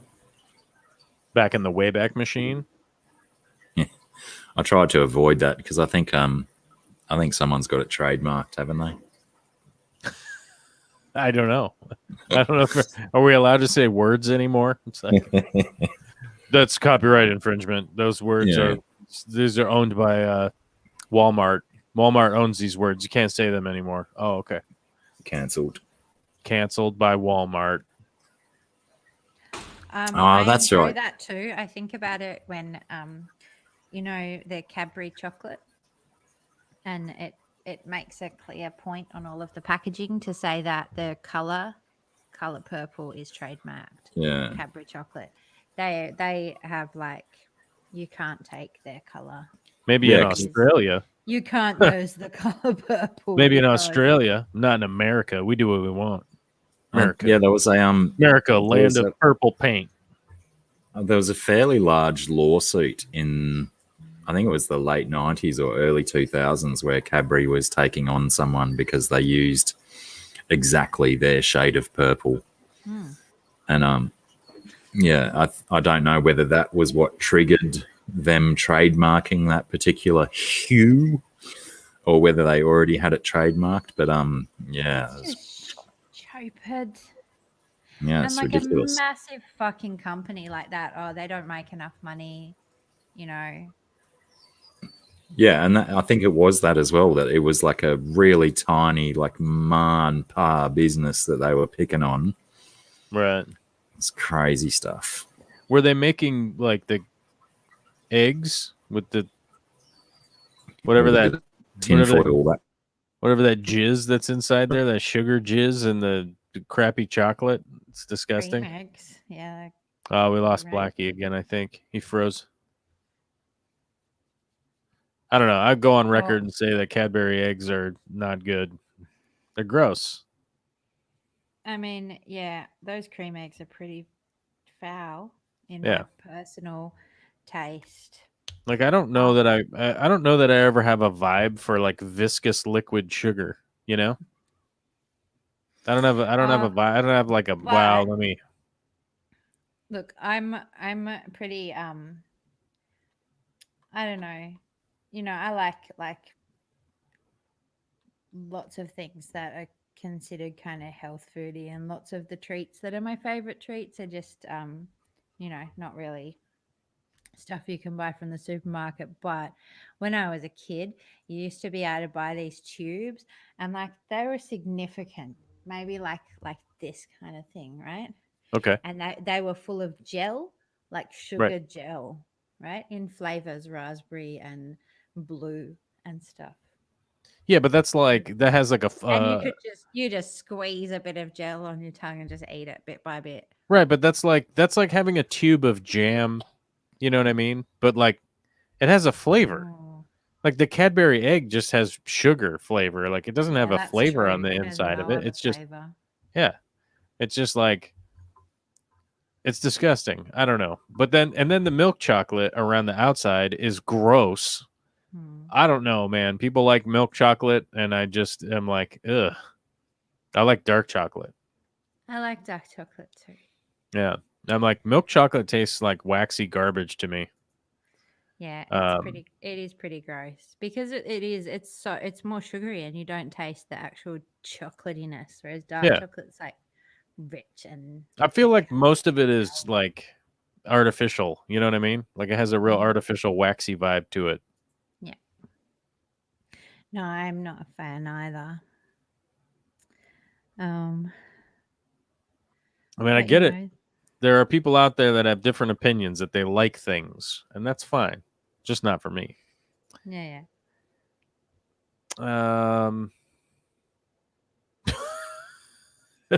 Some strong comments here as I'm reading the chat. Alyssa said they're her favorite seasonal confection, but now as a middle-aged adult, I don't like them. Yeah, I think like the child's perception on the earth is like a lot different than I think it was a lot different than the adult enjoyment vibes. You know what I mean? Yeah. Like you had like a 7-year-old who's like eating sugar out of the jar. You know, I've seen that happen. Yeah, me too. I've seen kids get into the sugar jar and they're like fistfuls into their mouth, you know, and I'm like, oh, I feel like my foot would fall off or something, you know. I'd have diabetes outbreak and my feet would fall off. Got my Wolford Brimley diabetes right here on my microphone. See that? I can see a face and I can see beatus. Let's see if it'll focus. There we go. Oh, that was a good focus. It was nice. It was like that's that blurry, diabetes. blurry. This my old camera that's up there as my stream camera, you know. Let's see. Hey, Daniel. Well, good night. Who left? Daniel came and left. So bad at What happened? Oh, Daniel Velez. Thanks for the stream, Blacky Corvus and the Scunch Princess. Good night, everyone. Stay well. Oh, that's Daniel Velez. He's a member on my channel. Mad respect. Mad respect to people that are members on my channel. Respect to all of them. And what do you do on your channel? You do fish stuff. Is that what it's about? Well, I do a lot of fish stuff, but I do a lot of live streams. I do a lot of nonsense. I'm just a nonsense character on the internet, human, you know. Okay. I was on a live stream last night, and someone was giving you mad respect, brother. Who was? What, Chewy was. Was it like some hillbillies from outer space or something? Like what was the deal? What are they okay? No. Yeah. It was Chewy. You know Chewy. Oh, yeah. Okay, good. I appreciate it. Has a lot of respect for you as a human, it would seem. Well, I stick to my principles as much as I can, humanly possible, you know. You might like yesterday's live stream. I got all pissy. That sounds like a fun rewatch then. It might be worth the review. I really feel like that's what you should be doing on this live stream. Oh, just getting grouchy? No, see, maybe we have a different definition of pissy. Yeah. I know. You guys talk about getting drunk. I wasn't getting drunk. I was getting... when I say pissy, I mean like pissed off. Cranky, grumpy. All right, you can keep that. I've been sober for 2,600 and something days. I don't know. Let me see. I think I hit my Cal Ripken. No, I'm not quite there yet. 2,625 days. What is it? Cal Ripken was... What was he? A baseballer, wasn't he? Yeah, he was the longest. 2,632 games straight. Right. Not missing a game. That's pretty impressive for a professional sports star. That's insane. That's a lot. Yeah. So I'm almost to that many days, but of course the baseball, they had breaks, so I don't know. I think it was like, I don't know. Oh crap! I had it up and then I lost it. Cal Ripken record. How many years did it take him to do that? 19-time All-Star. 16 years. So I got 9 more years to get to the real Cal Ripken record. Yeah. I'll get there though. Hopefully. You do. Like you said, you do have to probably take into consideration the off seasons and stuff. That's right. One day at a time, baby. One day at a time. Because I'm not 100% convinced that Ripken was, remaining sober while he was on the off season. Who knows? I don't know. He's probably ruining his septum. I doubt it. He didn't even miss a game. Yeah, the consummate professional, you reckon? I think so. He seems like that guy because here we are like 20 years later and he's still like a cool dude who's just doing dad jokes and stuff, Yeah, right. Yeah, you're saying funny puns. Good wholesome fella. What would you give the end of Loki, the final episode, out of 10? I don't know. I'd made it be in the top section. I think it was pretty good. It was good for leaving you wanting to know what the next part of the story is. That's right. And now the multiverse. Yeah, well, that's what we're leading into the Doctor Strange movie that's coming up, isn't it? Apparently there's going to be stuff coming out in the Doctor Strange movie that draws all Wanda and Loki and a bunch of other stuff all in and explains a bunch of shit and maybe gives us a little bit of closure that not many of the movies give us. G'day, Alien World Aquatics. How are you, Scotty? Yeah, that's. Hang on, I can refer back to a previous message because, like I said, I'm not the hugest Marvel knowledge guy. I rely on Brett for my Marvel knowledge.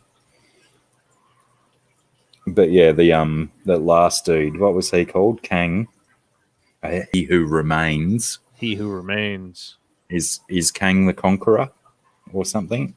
Immortus? I think it. You know what? Hang on. Let me just. I'll read this as word for word. Yeah, it's Kang the Conqueror. Yeah. He Who Remains is a variant of Kang the Conqueror / Immortus. Yeah. In the comics, the multiverse war is all about him. It leads to the Cosmic Council of Kangs and the TVA. He causes Wanda to think that she gave birth to the twins. Doctor Strange must have seen all of this in the Infinity War when he decides to give up the Time Stone. The upcoming Doctor Strange movie will bring all the threads together. Wanda, Loki, Spider-Man No Way Home, and the Ant-Man Quantumania as well. That's to come, isn't it? That's not out yet. Or is it? I know We've only had these things. What's that? Hold on a second. I'm trying to see if it actually is Kang the Conqueror, and I don't think it is. Gotcha. Right. Yeah, I don't think it is Kang the Conqueror. A variant, Brett says. He was a variant of Kang the Conqueror.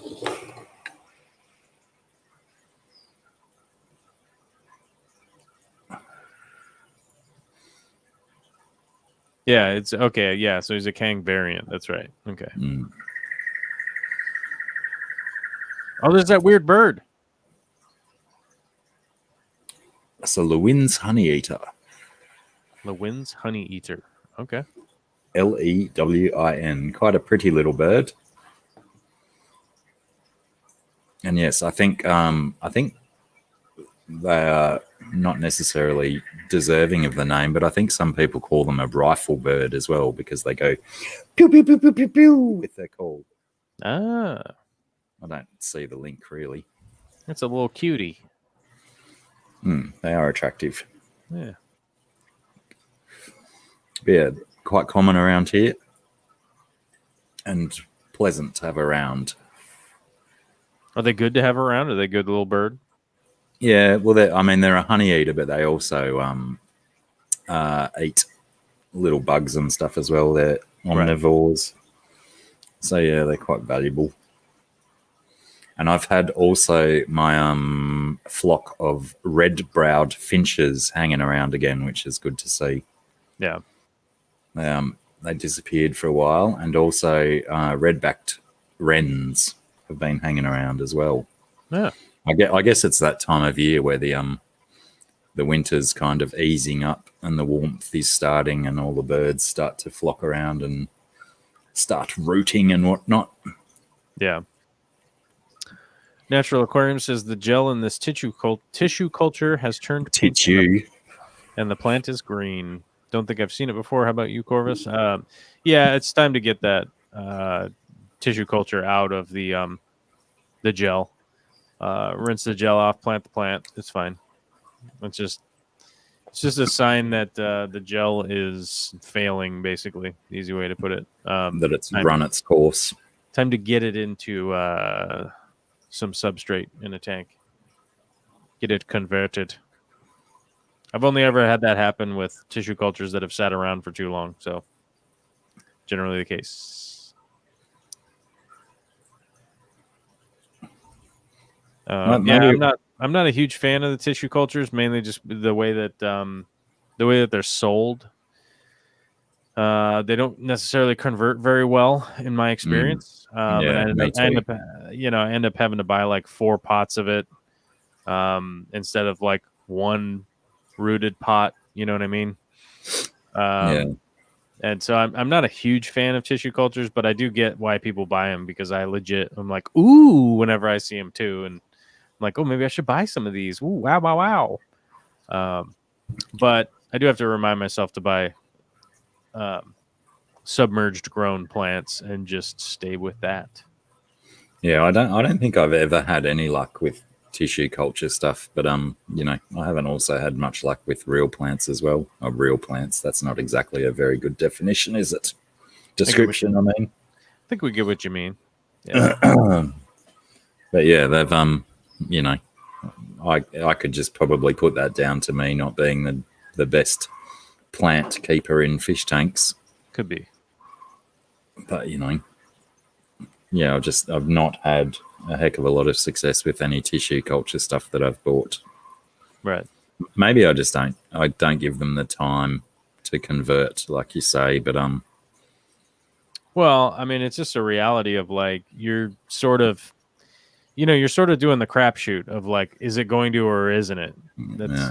It's basically what it comes down to. And then it's one of the reasons I kind of discourage average hobbyists from dealing with it, because average or new hobbyists, for the same reason, is that like it can be very discouraging to have failures like that, and especially when it costs money.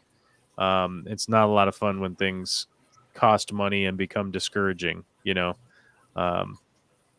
So that's why I don't normally advise it. I feel like tissue cultures are something that is for really experienced keepers, tank keepers, whatever you want to call us, fish keepers, fish aquarium, aquarists. I don't know.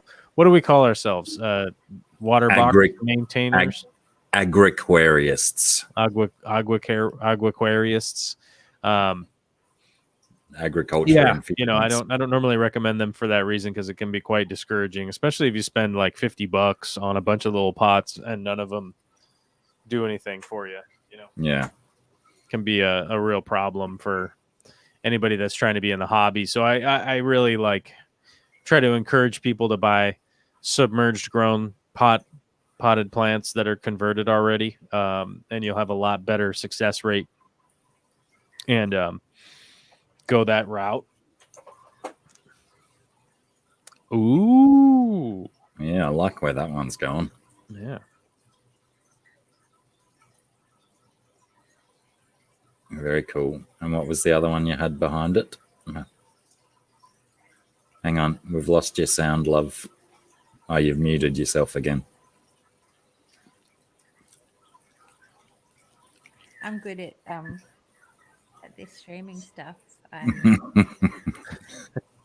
She hits the mute so she doesn't drop extra F-bombs, you know. I hit it because I noticed one time I went to shake up a martini and I got muted, so I figured it must have been a noisy activity. So now I mute myself. And yeah, this was just, I'm fucking around with the paints to make maybe a basis for something in the end. Mm-hmm. Who knows? Yeah, right. And sounds like you satisfied Fish Tropic's second request, which was wanting an extra F-bomb, and you just gave him his extra F-bomb. You did say fucking around with paint, didn't you? Sure. I didn't notice, but I believe you. G'day, Aquaman. How's it going? But now I'm here all alone. Rocco, how's it going?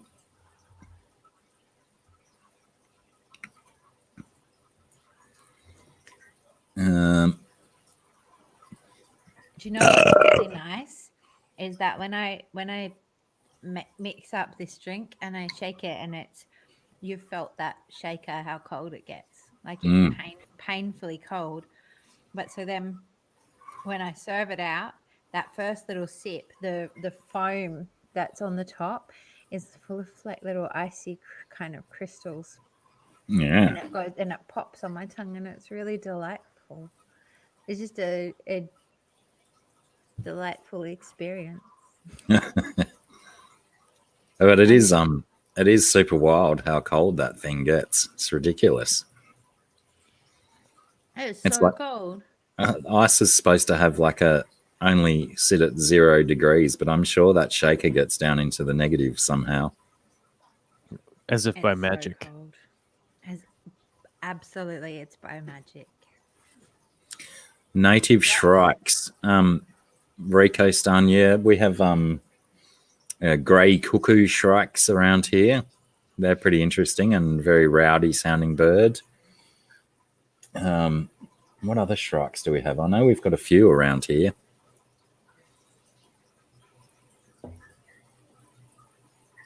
I don't have any. Yeah, but I'm very familiar with the grey cuckoo shrikes because they are an incredibly rowdy, noisy bird. I have a strange feeling that the friar bird might be a shrike as well. Ah, lol, Rico Stan.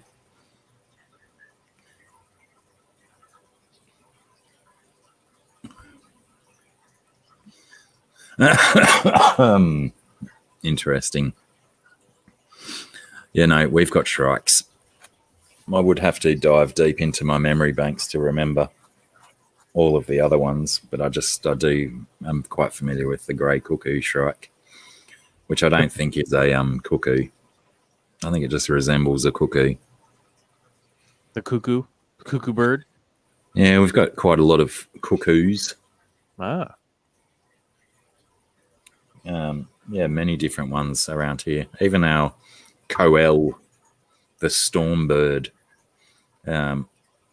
discussions with my avid bird watching son the other day. We were talking about Coels and we discovered that they were actually in the cuckoo family and nest parasites like most of the cuckoos. Uh-huh. I'm still really perplexed though about my experience with the Pheasant cuckoo. yeah, who I called swamp pheasants, but yeah, we 100% had one of those raised by a pair of peewees at our house. Yeah, and they're 100%, and they're meant to be the only one who doesn't lay their eggs in someone else's nest. So Yeah. I don't know what happened there, but it was one of the most hilarious things I've seen because peewees are like they're little, or maybe they're like this big, but then the little baby swamp pheasant is like it's 3 times the size of the parents. crying and calling out to them, and they'll come and feed it and stuff. Like it was quite a beautiful thing to witness. Yeah, but, it might have just been one of those freaks of nature things. Because they reportedly are one of the only cuckoos that doesn't nest parasite. Yeah, which I only learned recently. But yeah, because we've got some here, and they were raising their own baby. But they're so beautiful. Wasn't the Rocco? I thought the difference in date was based on how long it took the dude on the horse to ride the letter to where it had to go.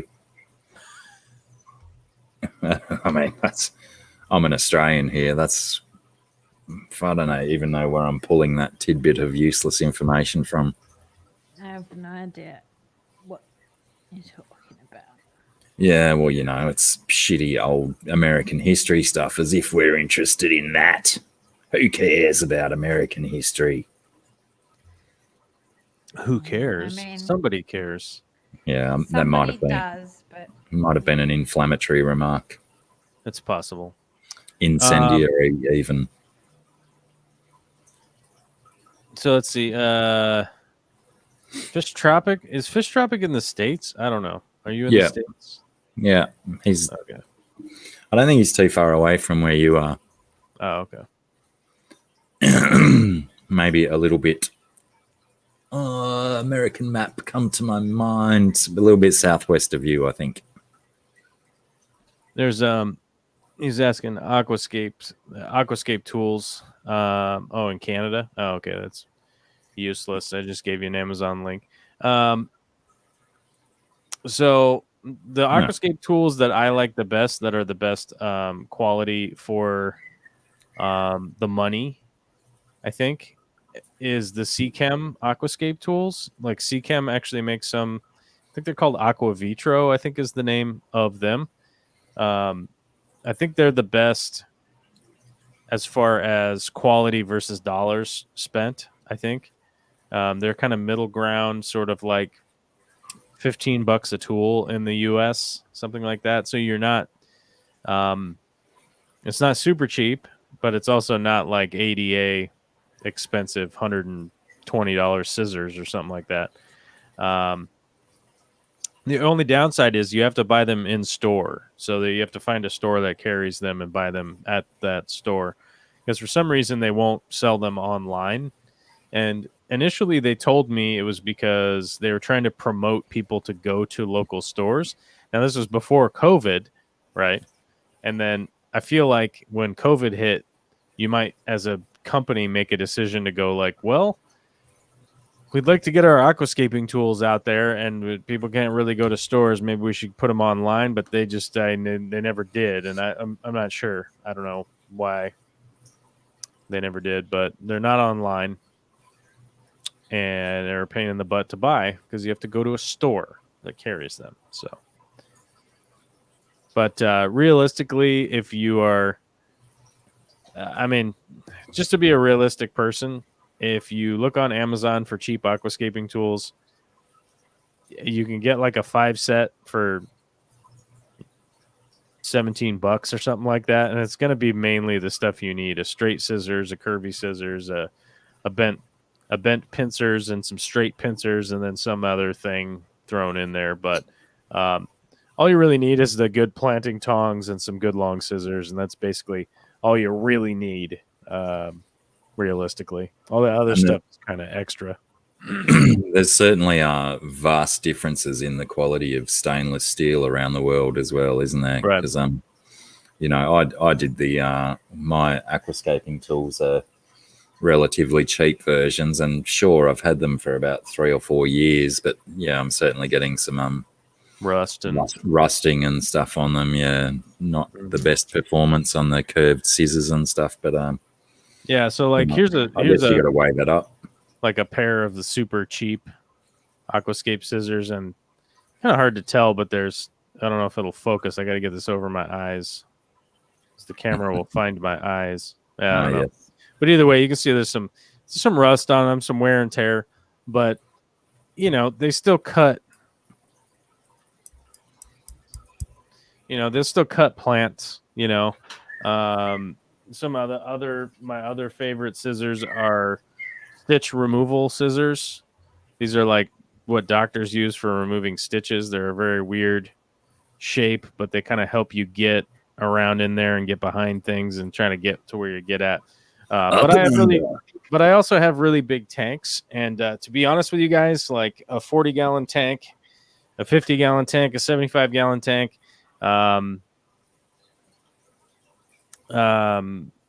would generally just use my hands and don't really need tools for tanks that small. But I think my smallest tank now is 120 gallons, which is, I think 900,000 liters. I'm not sure. Not 100%. Approximately. Sure. I think it's about 920,000. Yeah. I think right in that range. Approximate numbers only. Yeah. And so my my aging elderly body doesn't necessarily get down into the tank as easily as I used to. So I like to have some tools. Easier to plant when you're going that deep.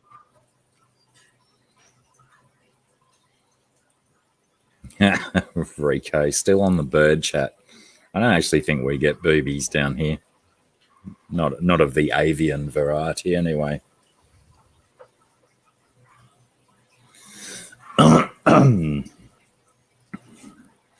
I think we have cormorants instead of boobies. Uh-oh. I'm trying to catch up on the chat. People were chatting like crazy. It's wild, isn't it? You chatters are just on fire today. We could have just done a stream focusing on the chat and just talking about what happens in the chat. Right.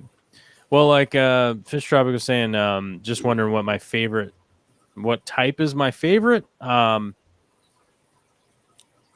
Probably the curved, the tongs with the bend on the end. I don't have a pair down here.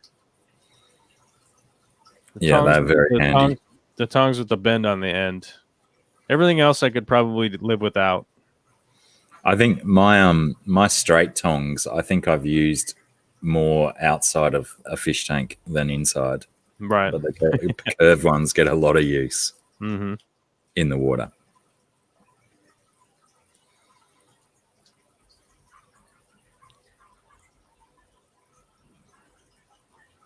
Oh, that's right. Isn't it funny that there's birds called tits and birds called boobies? What about the titmouse? Is there a boob mouse as well? Birds like all have breasts. Yeah, I suppose it's their redeeming feature, isn't it? The tufted titmouse. The robin redbreast. These weirdos got weird with their bird names, you know. Yeah. Well, I guess you've got to be a little bit weird to be a birder. Aviarist. That wasn't even humorous. I don't know why I giggled. Giggling's worthwhile. Rico Stan, I Always. think you've just delved into the silly territory, though. The vagina crow. I don't think that really exists. Yeah, that doesn't sound correct. I like that imagery better than the other ones. The robin redbreast. Yeah, no one wants red breasts, but they might want a crow vagina. I mean, it's like No. realistically, It's a vagina crow. as far as like aquascaping tools, like my favorite ones are the ADA ones, but they are too expensive. spendy. They're way too expensive. Yeah. I have one pair of their tongs that were gifted to me. They were a gift for speaking at a fish club. But like, how lovely are beautiful tools? Like when you actually get something that is like a really quality and well-made tool, it's lovely. There's something so beautiful about it. Yeah, some of them, I think it's difficult to justify the expense, though. Like if you're talking about bendy sticks of metal, how fancy can you go before they're doing a substantially different role than what their competitors do? Right. Sure. I think But ultimately, I found go this on. thing, and it's like a tiny little perfectly made plane, and it's to plane your pencils instead of sharpening them. oh wow! It's got like a stand that you can put it on. And like, I don't know if it does any better job at sharpening your pencils than a normal pencil sharpener, but something about that is just so beautiful. Yeah, it sounds And it shaves off perfect little curls, like a true mini plane. It sounds quite ornamental as well as functional. Yes, yeah. I had a few drooly moments about those, but obviously the price tag is, I can't do something like that, but I would probably own loads of really nice bits and pieces of really nicely made tools if I had heaps of money. Stephen P. Stephen P says your favorite tool is something that slices long, pointy things. Awesome. I don't actually know why I found that so humorous. I wouldn't say it was my favorite tool. It's just one that I like the thought of. Yeah. But I like tools, and I've come to really value quality tools over cheap ones. Especially in a world where you can go to like Bunnings and buy something that looks like the tool, but it actually doesn't function as the tool at all. Yeah. And ends up making the job twice as difficult. Or just not doing the job at all. I've had that, like a saw, the axe, like they're not, they just look like the thing, but they don't perform the function. that they should. Yeah. Right. But Well, yeah. that's the dollar store technique, you know. You go to the dollar store and you're like, "Hey, this thing looks like a spatula. Nice. Yeah. Got myself a new spatula." About 5 minutes later, the thing just like bends in two and falls apart. Yeah. Yeah. So yeah. I'm completely missing Tropico's weatherman reference. Why are you a weatherman today? I always do the weather update. I'm always like, "Hey, it's 70 degrees Fahrenheit and overcast here in Western Washington.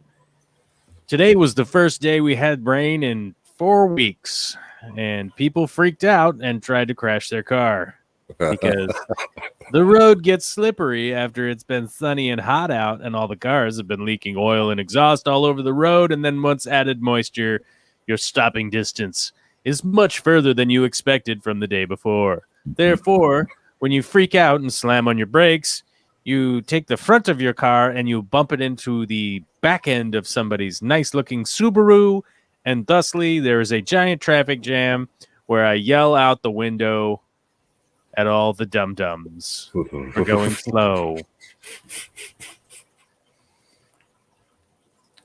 And that was Corvus's weather segment.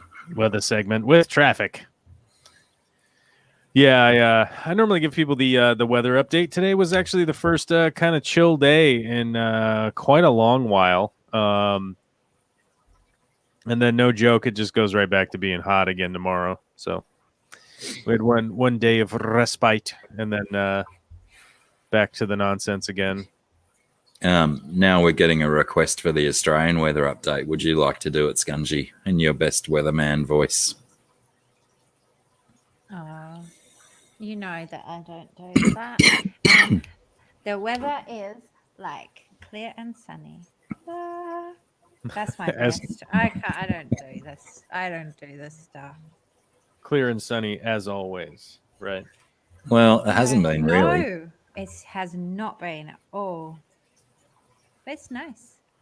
It's like a medium temperature that couldn't upset anybody. You know, not too hot, not too cold.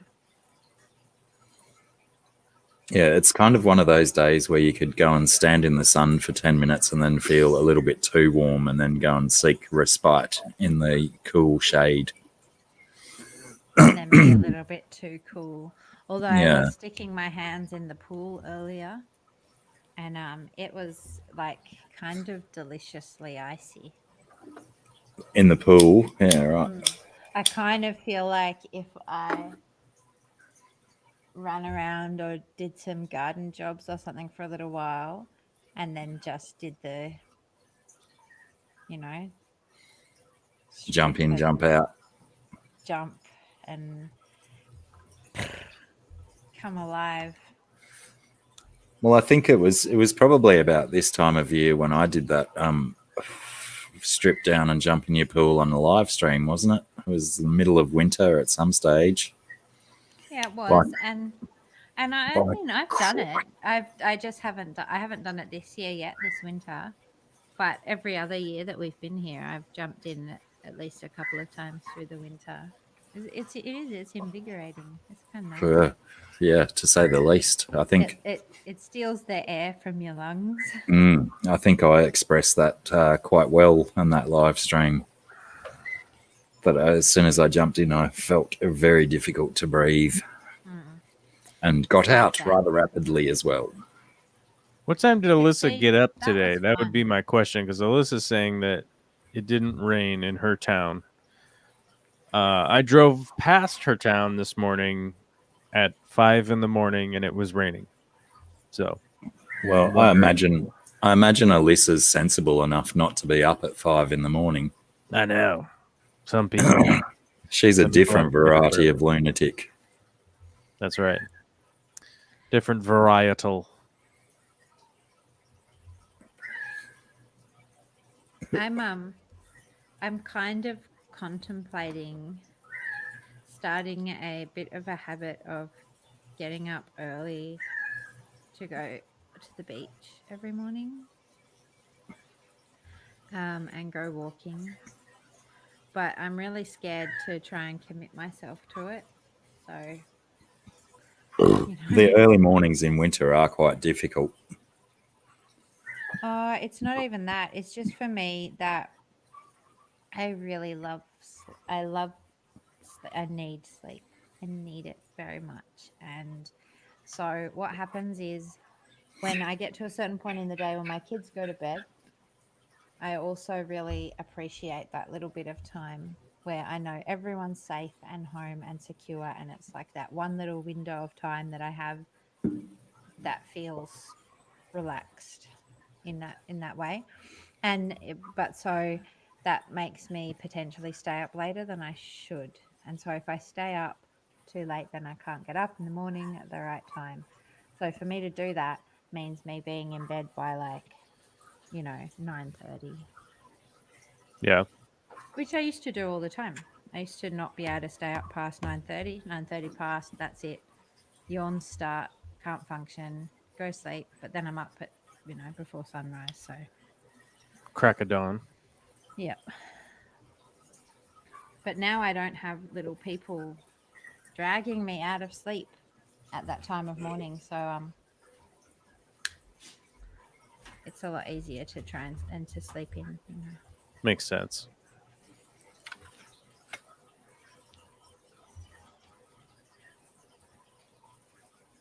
It's like almost, but not. Or is it just because the background is almost as green as the lid?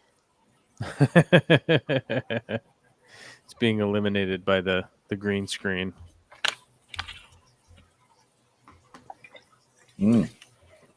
What if I do this?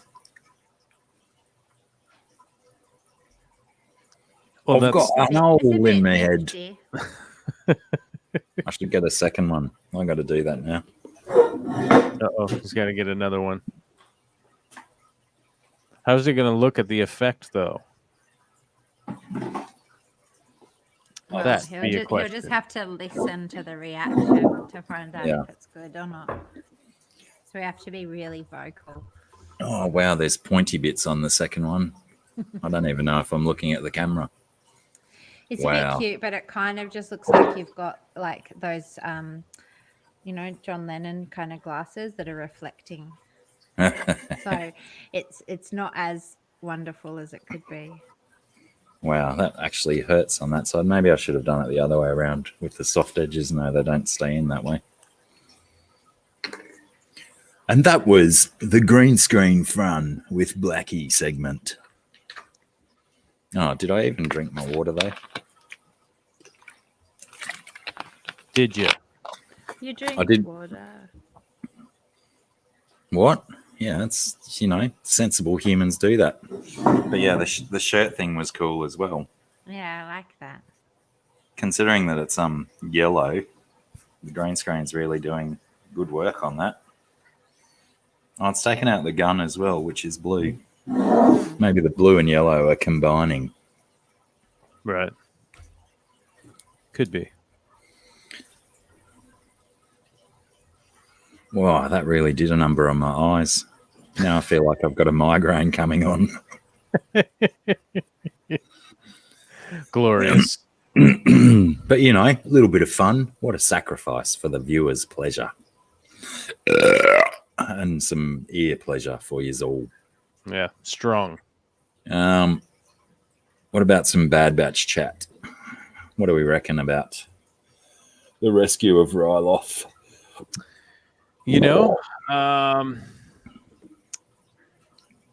I kind of enjoyed it, but I think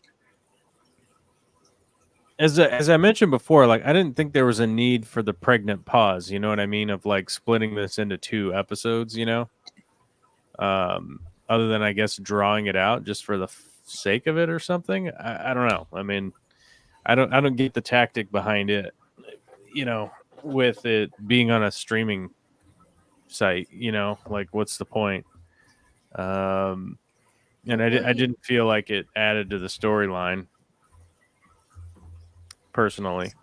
Will you remind me what the last episode was? Because for some reason it's gone from my brain. See you, Kenny. It was the second part of the rescue on Ryloth, where the Bad Batch went down to the Twi'leks and rescued little Hera, and Oh yeah. No. Hera, Back. Hera and and Omega had to. They ran the mission and decided what to do and stuff and sorted shit out. Yeah, I remember now. Yeah, I have a strange feeling the reason that they stretched the episodes out was because we were dealing with characters, Hera and her parents and the rest of the Twi'leks, I guess, that were, reasonably well-established characters in the universe. And they maybe were just trying to milk a little bit of Hera's backstory, perhaps.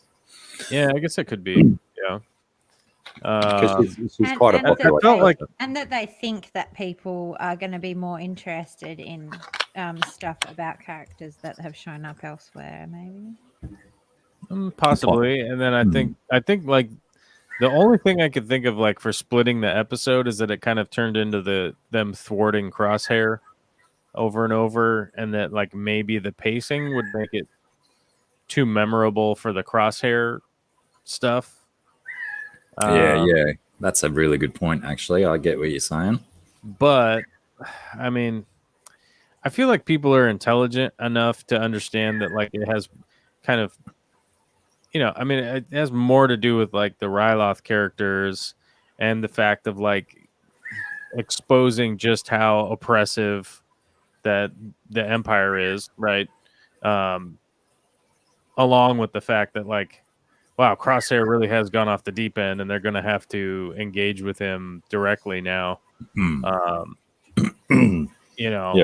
Really concreted the fact that they're going to have to.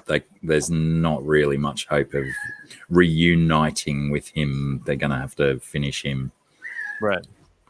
Also, I guess another key point to the episode was the I can't remember the clone dude's name, who's rebelled, I guess. Yeah, whatever his like, he's like their captain or whatever. I don't remember his name, but I think you're starting to see like some of the foreshadowing from the beginning of the season here, with the explanation that like the clones are not going to be reliable long term. They're and they're using the classical conservative standpoint of like fiscal responsibility. They're just too expensive. But I think the too expensive isn't enough of a persuasion for the Empire to have made a drastic change to going over to like conscripted soldiers and volunteers, right? So I think this is kind of adding to the storyline of like, oh, a bunch of them start rebelling, even though we right? And then I think we'll start to see like, I think what we'll start to see is probably some kind of execution of them realistically, which of is the Bad Batch or of the clones in general. Of the clones in general, I think we'll start to see some of that. Yeah, I think we're definitely this season going to experience a stormtrooper versus clone battle of some sort, which will be the beginning of. Oh, we've already seen the beginning of the end of the clones, I guess, but might be the final straw for the clones where they disappear from the face of the universe. Right, and it might be. I mean, I'm not sure if they're going to do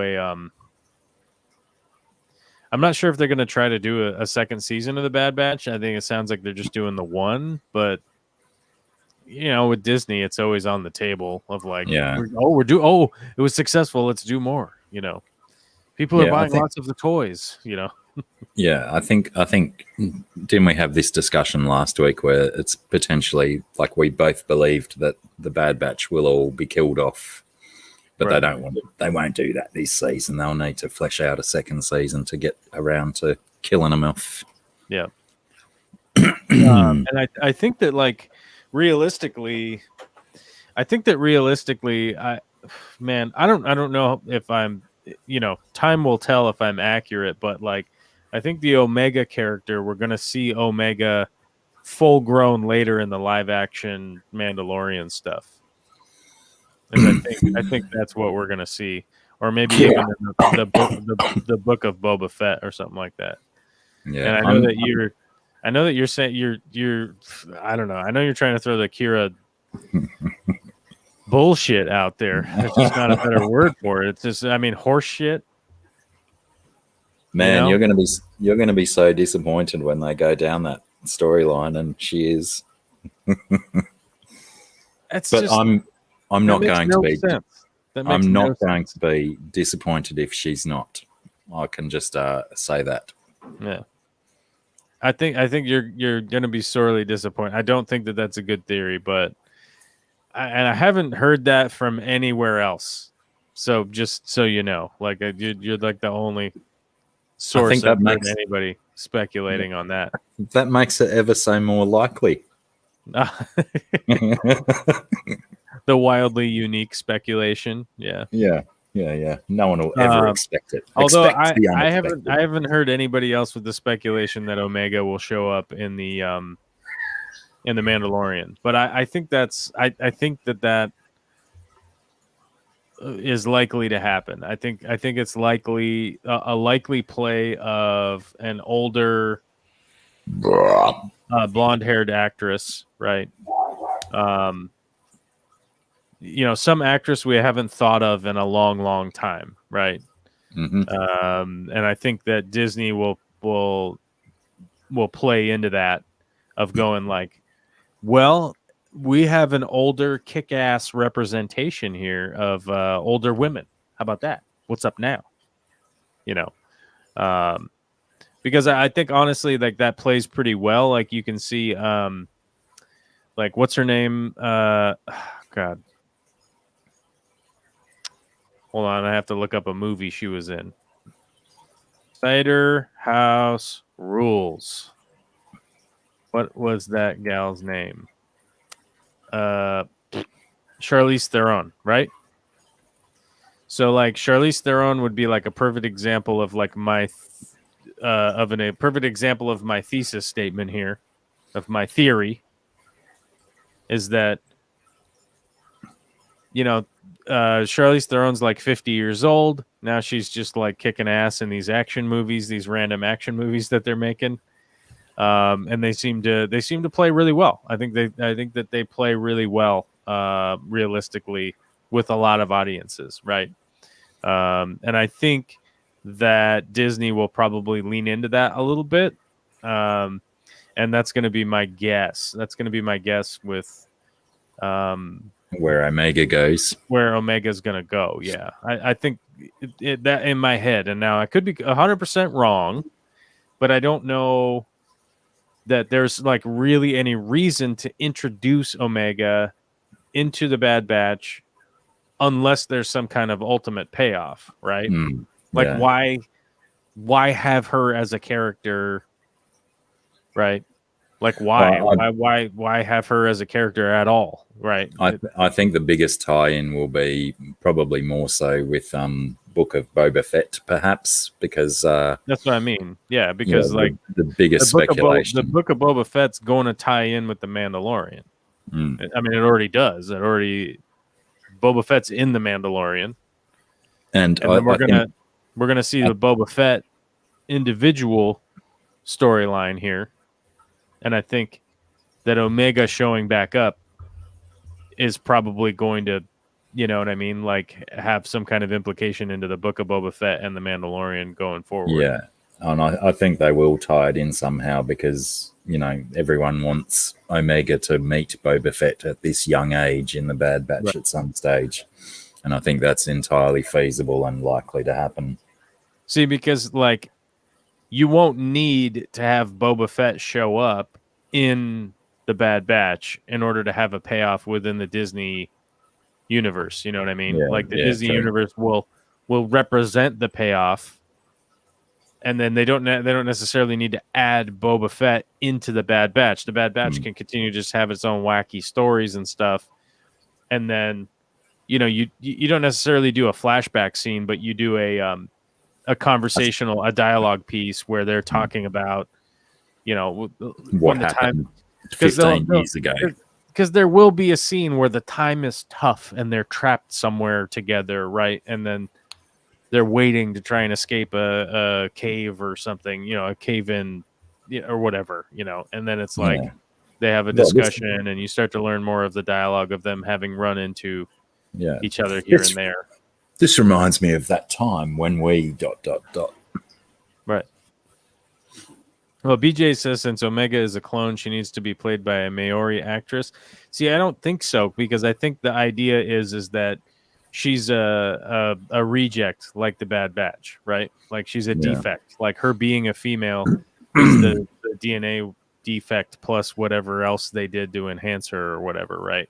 So it still would be nice if they went that way for the actress, though. I think so, but I don't think it's necessarily required. It would be,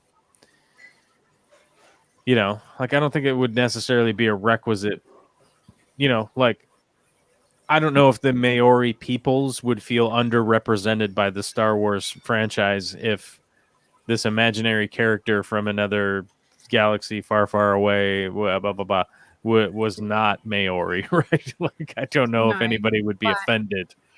But it's not about offending people, but rather that we've got a character with a certain way of speaking, and then we go and make an adult and we go and choose some, big name person because that's a wow and draw a card and stuff, but we don't have the continuity of the character, So while she's so choosing a Maori actress will, where she's going to have that natural accent and stuff, is going to play into her feeling like a more authentic continuation of that character.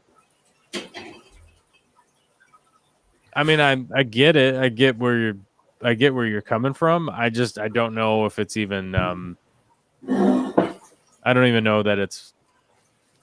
I don't think that it's necessary realistically, but I mean, maybe, I guess, but. And where are they? But because there's that character, they're not raised together, and she has. Where they're like, she's got the French accent, and then. So like Boba has the accent of Django, right? Mm-hmm. He was raised by Django, and he has that accent. Omega was raised by the Kaminoans and some clones, like later on in life. I don't know. And none of the clones have the accent. So, I mean, I guess if everybody's supposed to be Omega right now, right?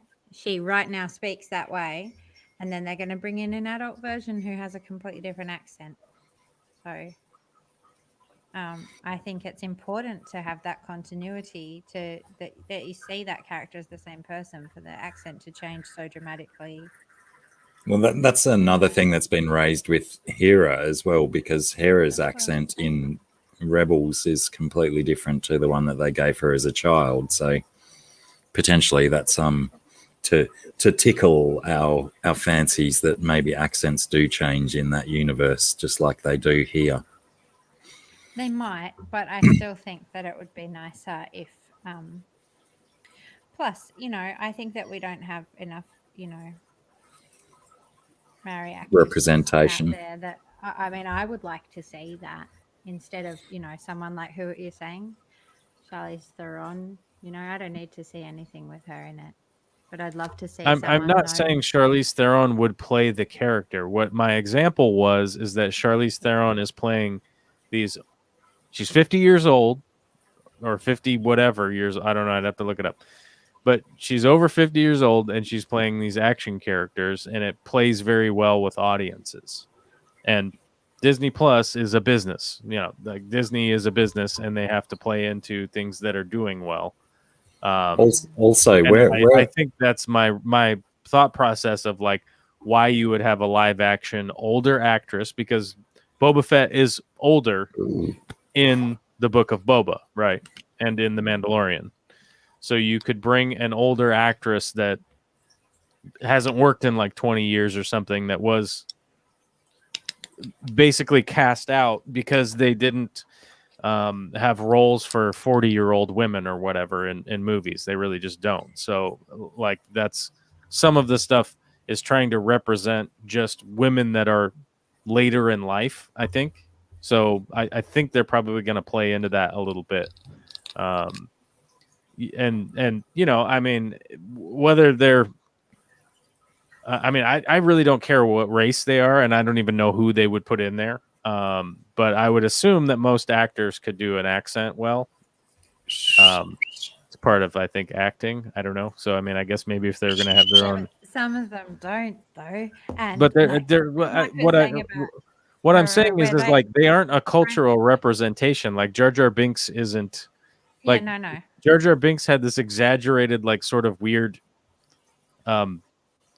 Caribbean accent or something. I'm not exactly sure what it was supposed to be. But you know, and the thing is that like they're all space aliens, you know what I mean? Like they're all from space. So I don't think the Maori people would be like offended if they didn't have that. You know, I mean, maybe. Yeah, no, but I agree. I'm mostly referencing the other character, as Mikey was just saying, who was in this last episode, where she's got a French accent as a child, and then she comes back as an adult with an American accent. Right. And I find that personally to be, you know, it makes a conflict between you still following that character as themselves into their future if you change them in that way. I'm more concerned where they're going to find an adult Maori actress who's willing to dye her hair blonde for a life-changing role. That would be problematic, I think. Yeah, that would be an issue, I think. Oh, so Charlize Theron is 45. Okay, well, I don't know. I thought she was 50. I don't know. Close enough. 45's the new 50, don't they say that? 45's the new 50. Crikey, she's younger than me. That's right. A spring chicken, as it seems. Right. A spring chick. And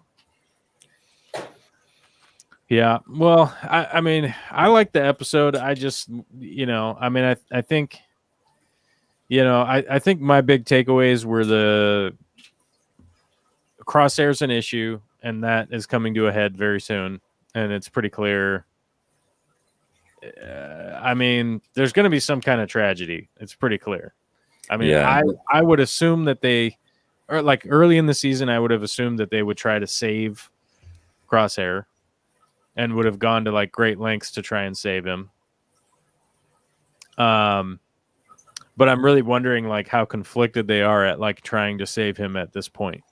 You know, I think that's the big internal conflict, is that you really don't want to harm him. But he's clearly like way off the rails, you know. Yeah, I think it was the first episode potentially that made me think that we are coming to like a major head that might prevent a second season, because I'm sort of getting the vibe that we are going, you know, the next 2 or 3 episodes, whatever we got left, what have we got? 2, I think 3 maybe tops. That they like this stuff that's going on with Crosshair and the differences between stormtroopers and clone troopers is that, yeah, it could come to a head very quickly and be all over this season. Wow, Charlize Theron's only 5'8". Wow, I'm significantly taller than her. Wow. She certainly looks like a much taller lady.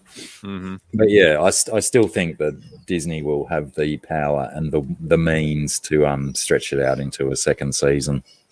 Yeah, and I think that's really probably what they're. I think that's what. I think realistically, they probably would have gotten like in the you know, the developmental team probably got the hey, if you guys do this well, we'll do another.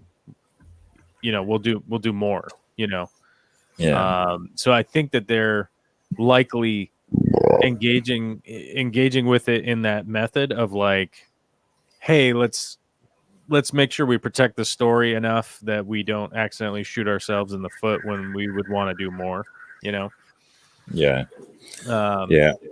I'm starting to think now that I said all that stuff out loud just now that the Crosshair will be our finale where they've got to kill off Crosshair and potentially the Stormtroopers v Bad Batches where it's going to go south in the second season. Yeah, I mean, they really do have to figure out some of the storyline stuff and use, they have to use a show like The Bad Batch where you really don't have, principal actors that you need to age out or age in or do all this makeup and all this jargon. I mean, obviously the CGI generated characters are not the easiest thing in the world to do, but it's much easier to configure them in a way other than like trying to get live actors to do something and then age them in and age them out. Like you saw how badly they did Luke. Like it, like the technology still isn't there to fake a young Luke very well. I mean, it wasn't very very convincing on the home screen, let alone. I mean, if you tried to do that on a movie screen, it wouldn't have worked. It was passable, but it was also laughable. Yeah. I mean, it was passable because, like, you really didn't see because we had a point of reference, so we at least could identify that was that guy. But it's like, that's Luke. Yeah, okay. Yeah, but he wasn't wasn't the perfect representation of what he might have actually looked like. And our brains are like filling in the gaps. Yeah, absolutely. It's like, don't leave it up to me. Like, make the thing.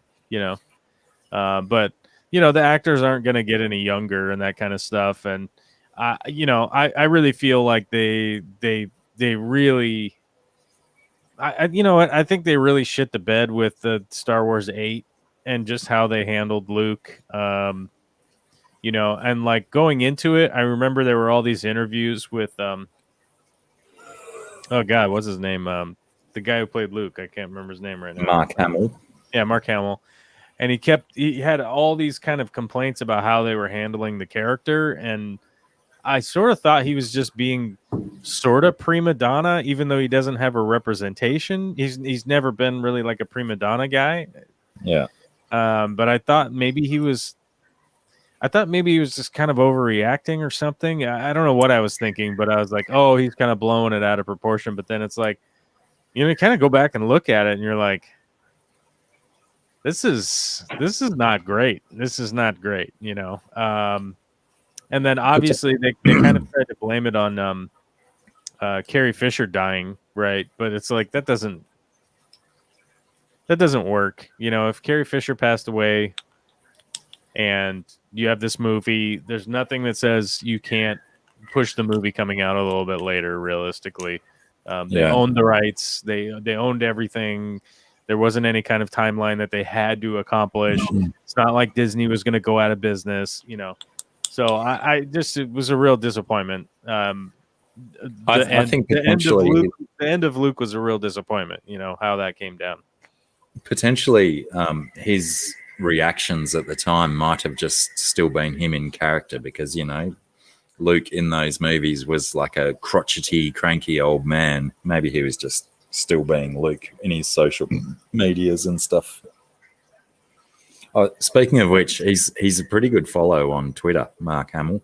Yeah. He's got some fun stuff. He's a pretty good guy. Seemingly like I kind of delved into him for a little while there to kind of learn a little more about, Mark Hamill, the actor, and you do kind of realize that like he is a pretty good dude. Like he's pretty much just like, you've been famous forever, and he did like a pretty good job. And S says, but Solo was good, and you can shut your dirty mouth. I have a strange feeling that S might have been just tugging at strings by saying that. It was on purpose. I know it. I know it was on purpose. But yeah, I mean, I had really high hopes with how well 7 was done. I mean, there's some really sad parts in that. I mean, it's like, you know, Han Solo is just murdered. Oh, spoiler alert, this movie came out a decade ago, right? But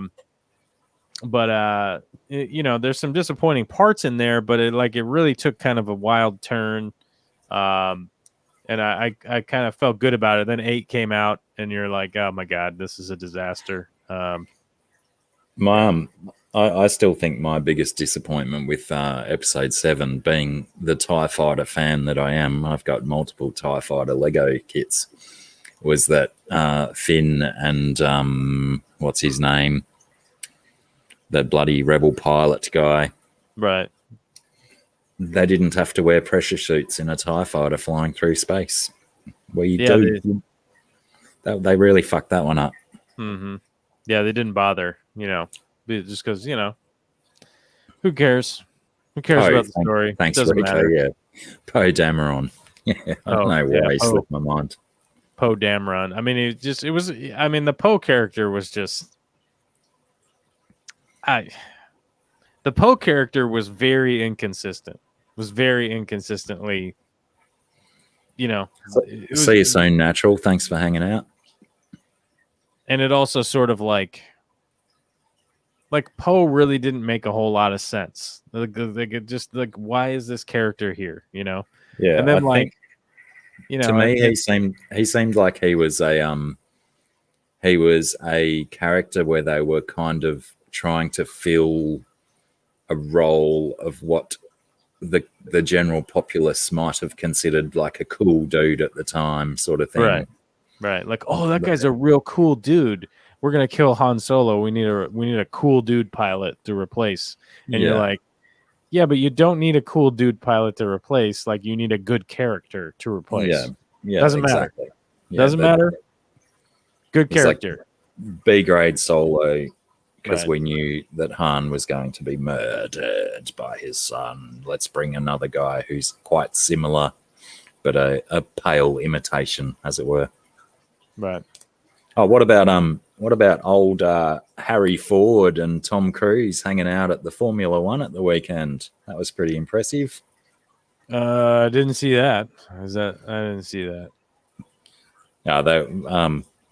Michael Douglas was there as well at the Formula One. They were all guests of different Formula One teams. Because obviously there. It was the British Grand Prix, and Harrison Ford was there, I think, as a guest of either McLaren or Williams, and Tom Cruise was there with Mercedes. Mm-hmm. Him and Lewis Hamilton are apparently tight buddies. Not sure who. Sense. Michael Douglas got very little press, but they were certainly very enamored with Harry and Tom. Wow. Yeah, it's always interesting to see that. It was a very, very fun race too. G'day, Soapbox. Yeah. Oh my God, it's 10 o'clock. I got to go to bed. I got to go wee. I noticed people said it was time to go to bed, and I'm like, oh my God, it is time to go to bed. Soapbox, I'm not leaving because of you. I'm leaving because the clock says it's 4 minutes to 10. Okay, I got to get up at 3:30, so I got to. Yeah, it makes me shudder every time you say that. All right, buddy. Hey, tell the Scunge I love her, and I'll talk to you guys next week, and have a good one. All right, you too, dude. Take care. Enjoy that early rise. Oh, it's going to be glorious. Glorious.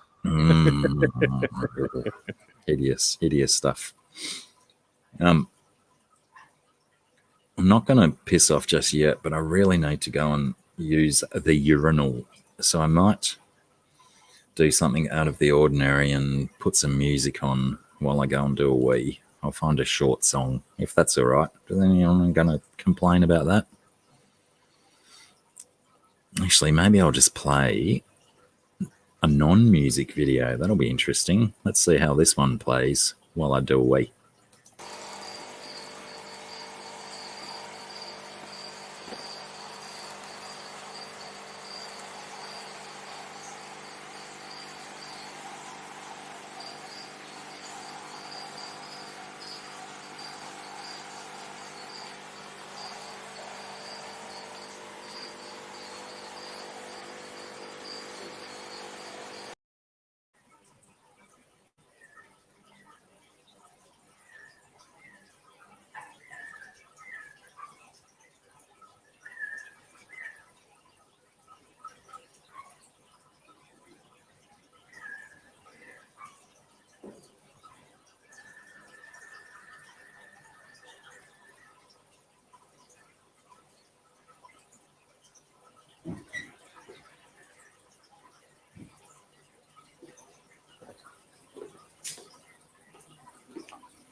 don't think anyone's ever seen that video before.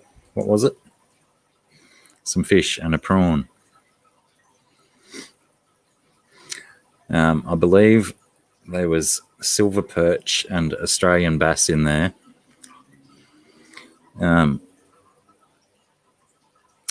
Yeah, there's I'm trying to remember I think there was 3 Australian bass in that tank and maybe 2 silver perch. Can be quite difficult to tell them apart because they're very similar looking fish.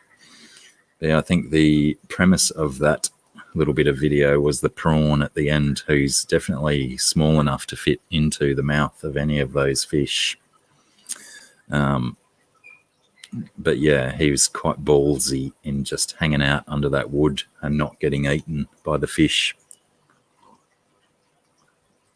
Parkour, yeah, I never saw the intrigue in those guys unless you've got a swimming pool to put them in. Once they start growing, they don't stop, do they? Are they good eating? Are parkour a food fish? They must be because they're so big and fleshy.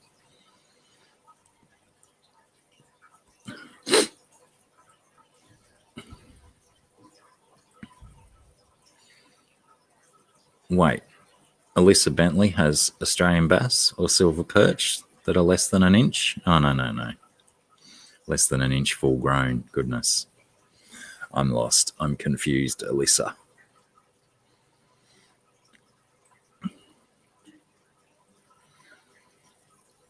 Don't forget to unmute yourself before you talk. It was Corvus's bedtime. He said, much love, etc., etc. Talk next week, etc. Etc. That's cool. I might have to go over to sort through some stuff with Teo for his work placement things he's got going on. Right, hey. Yeah, I might be very close to departure as well for that sake of things to do.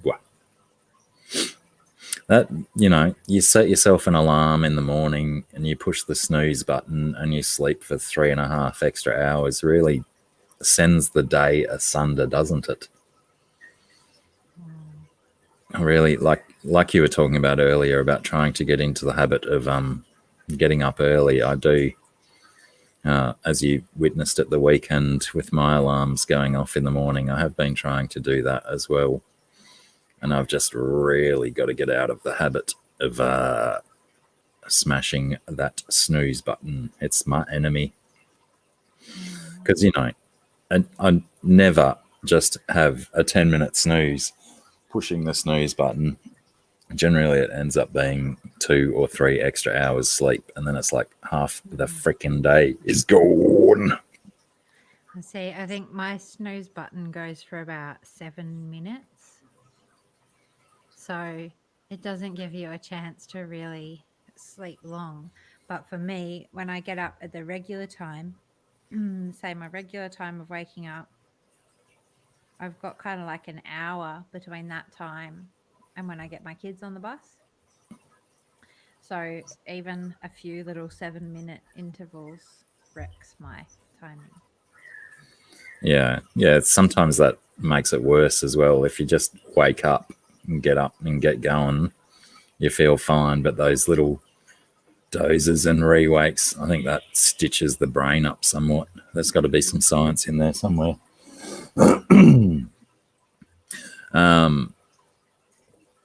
Dwayne Cachell, why does that name ring a bell? But I don't know who that is.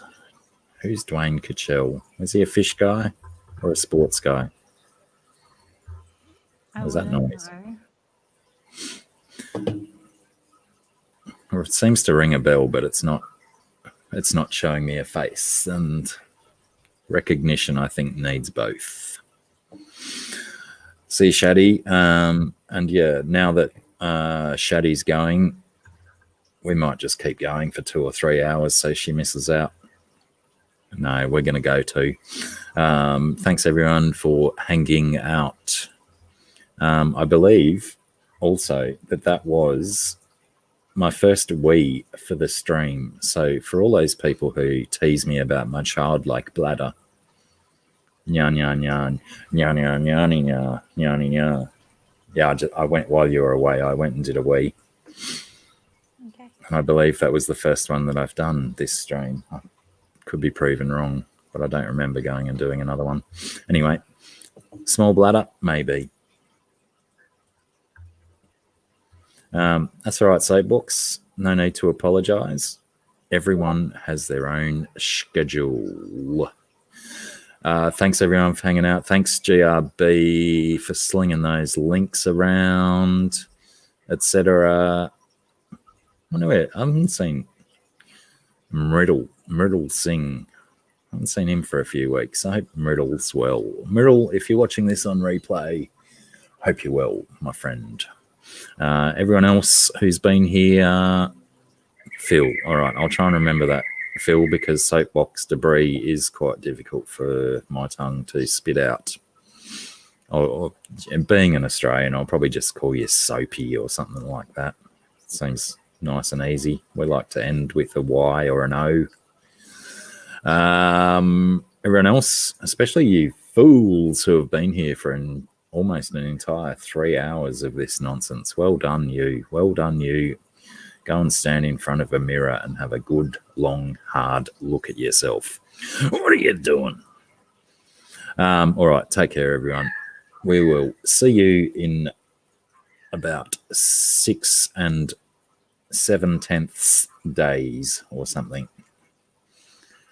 Take it easy, look after yourselves, and say hi to your mum for me or something. No, what do I normally say? See yous when I'm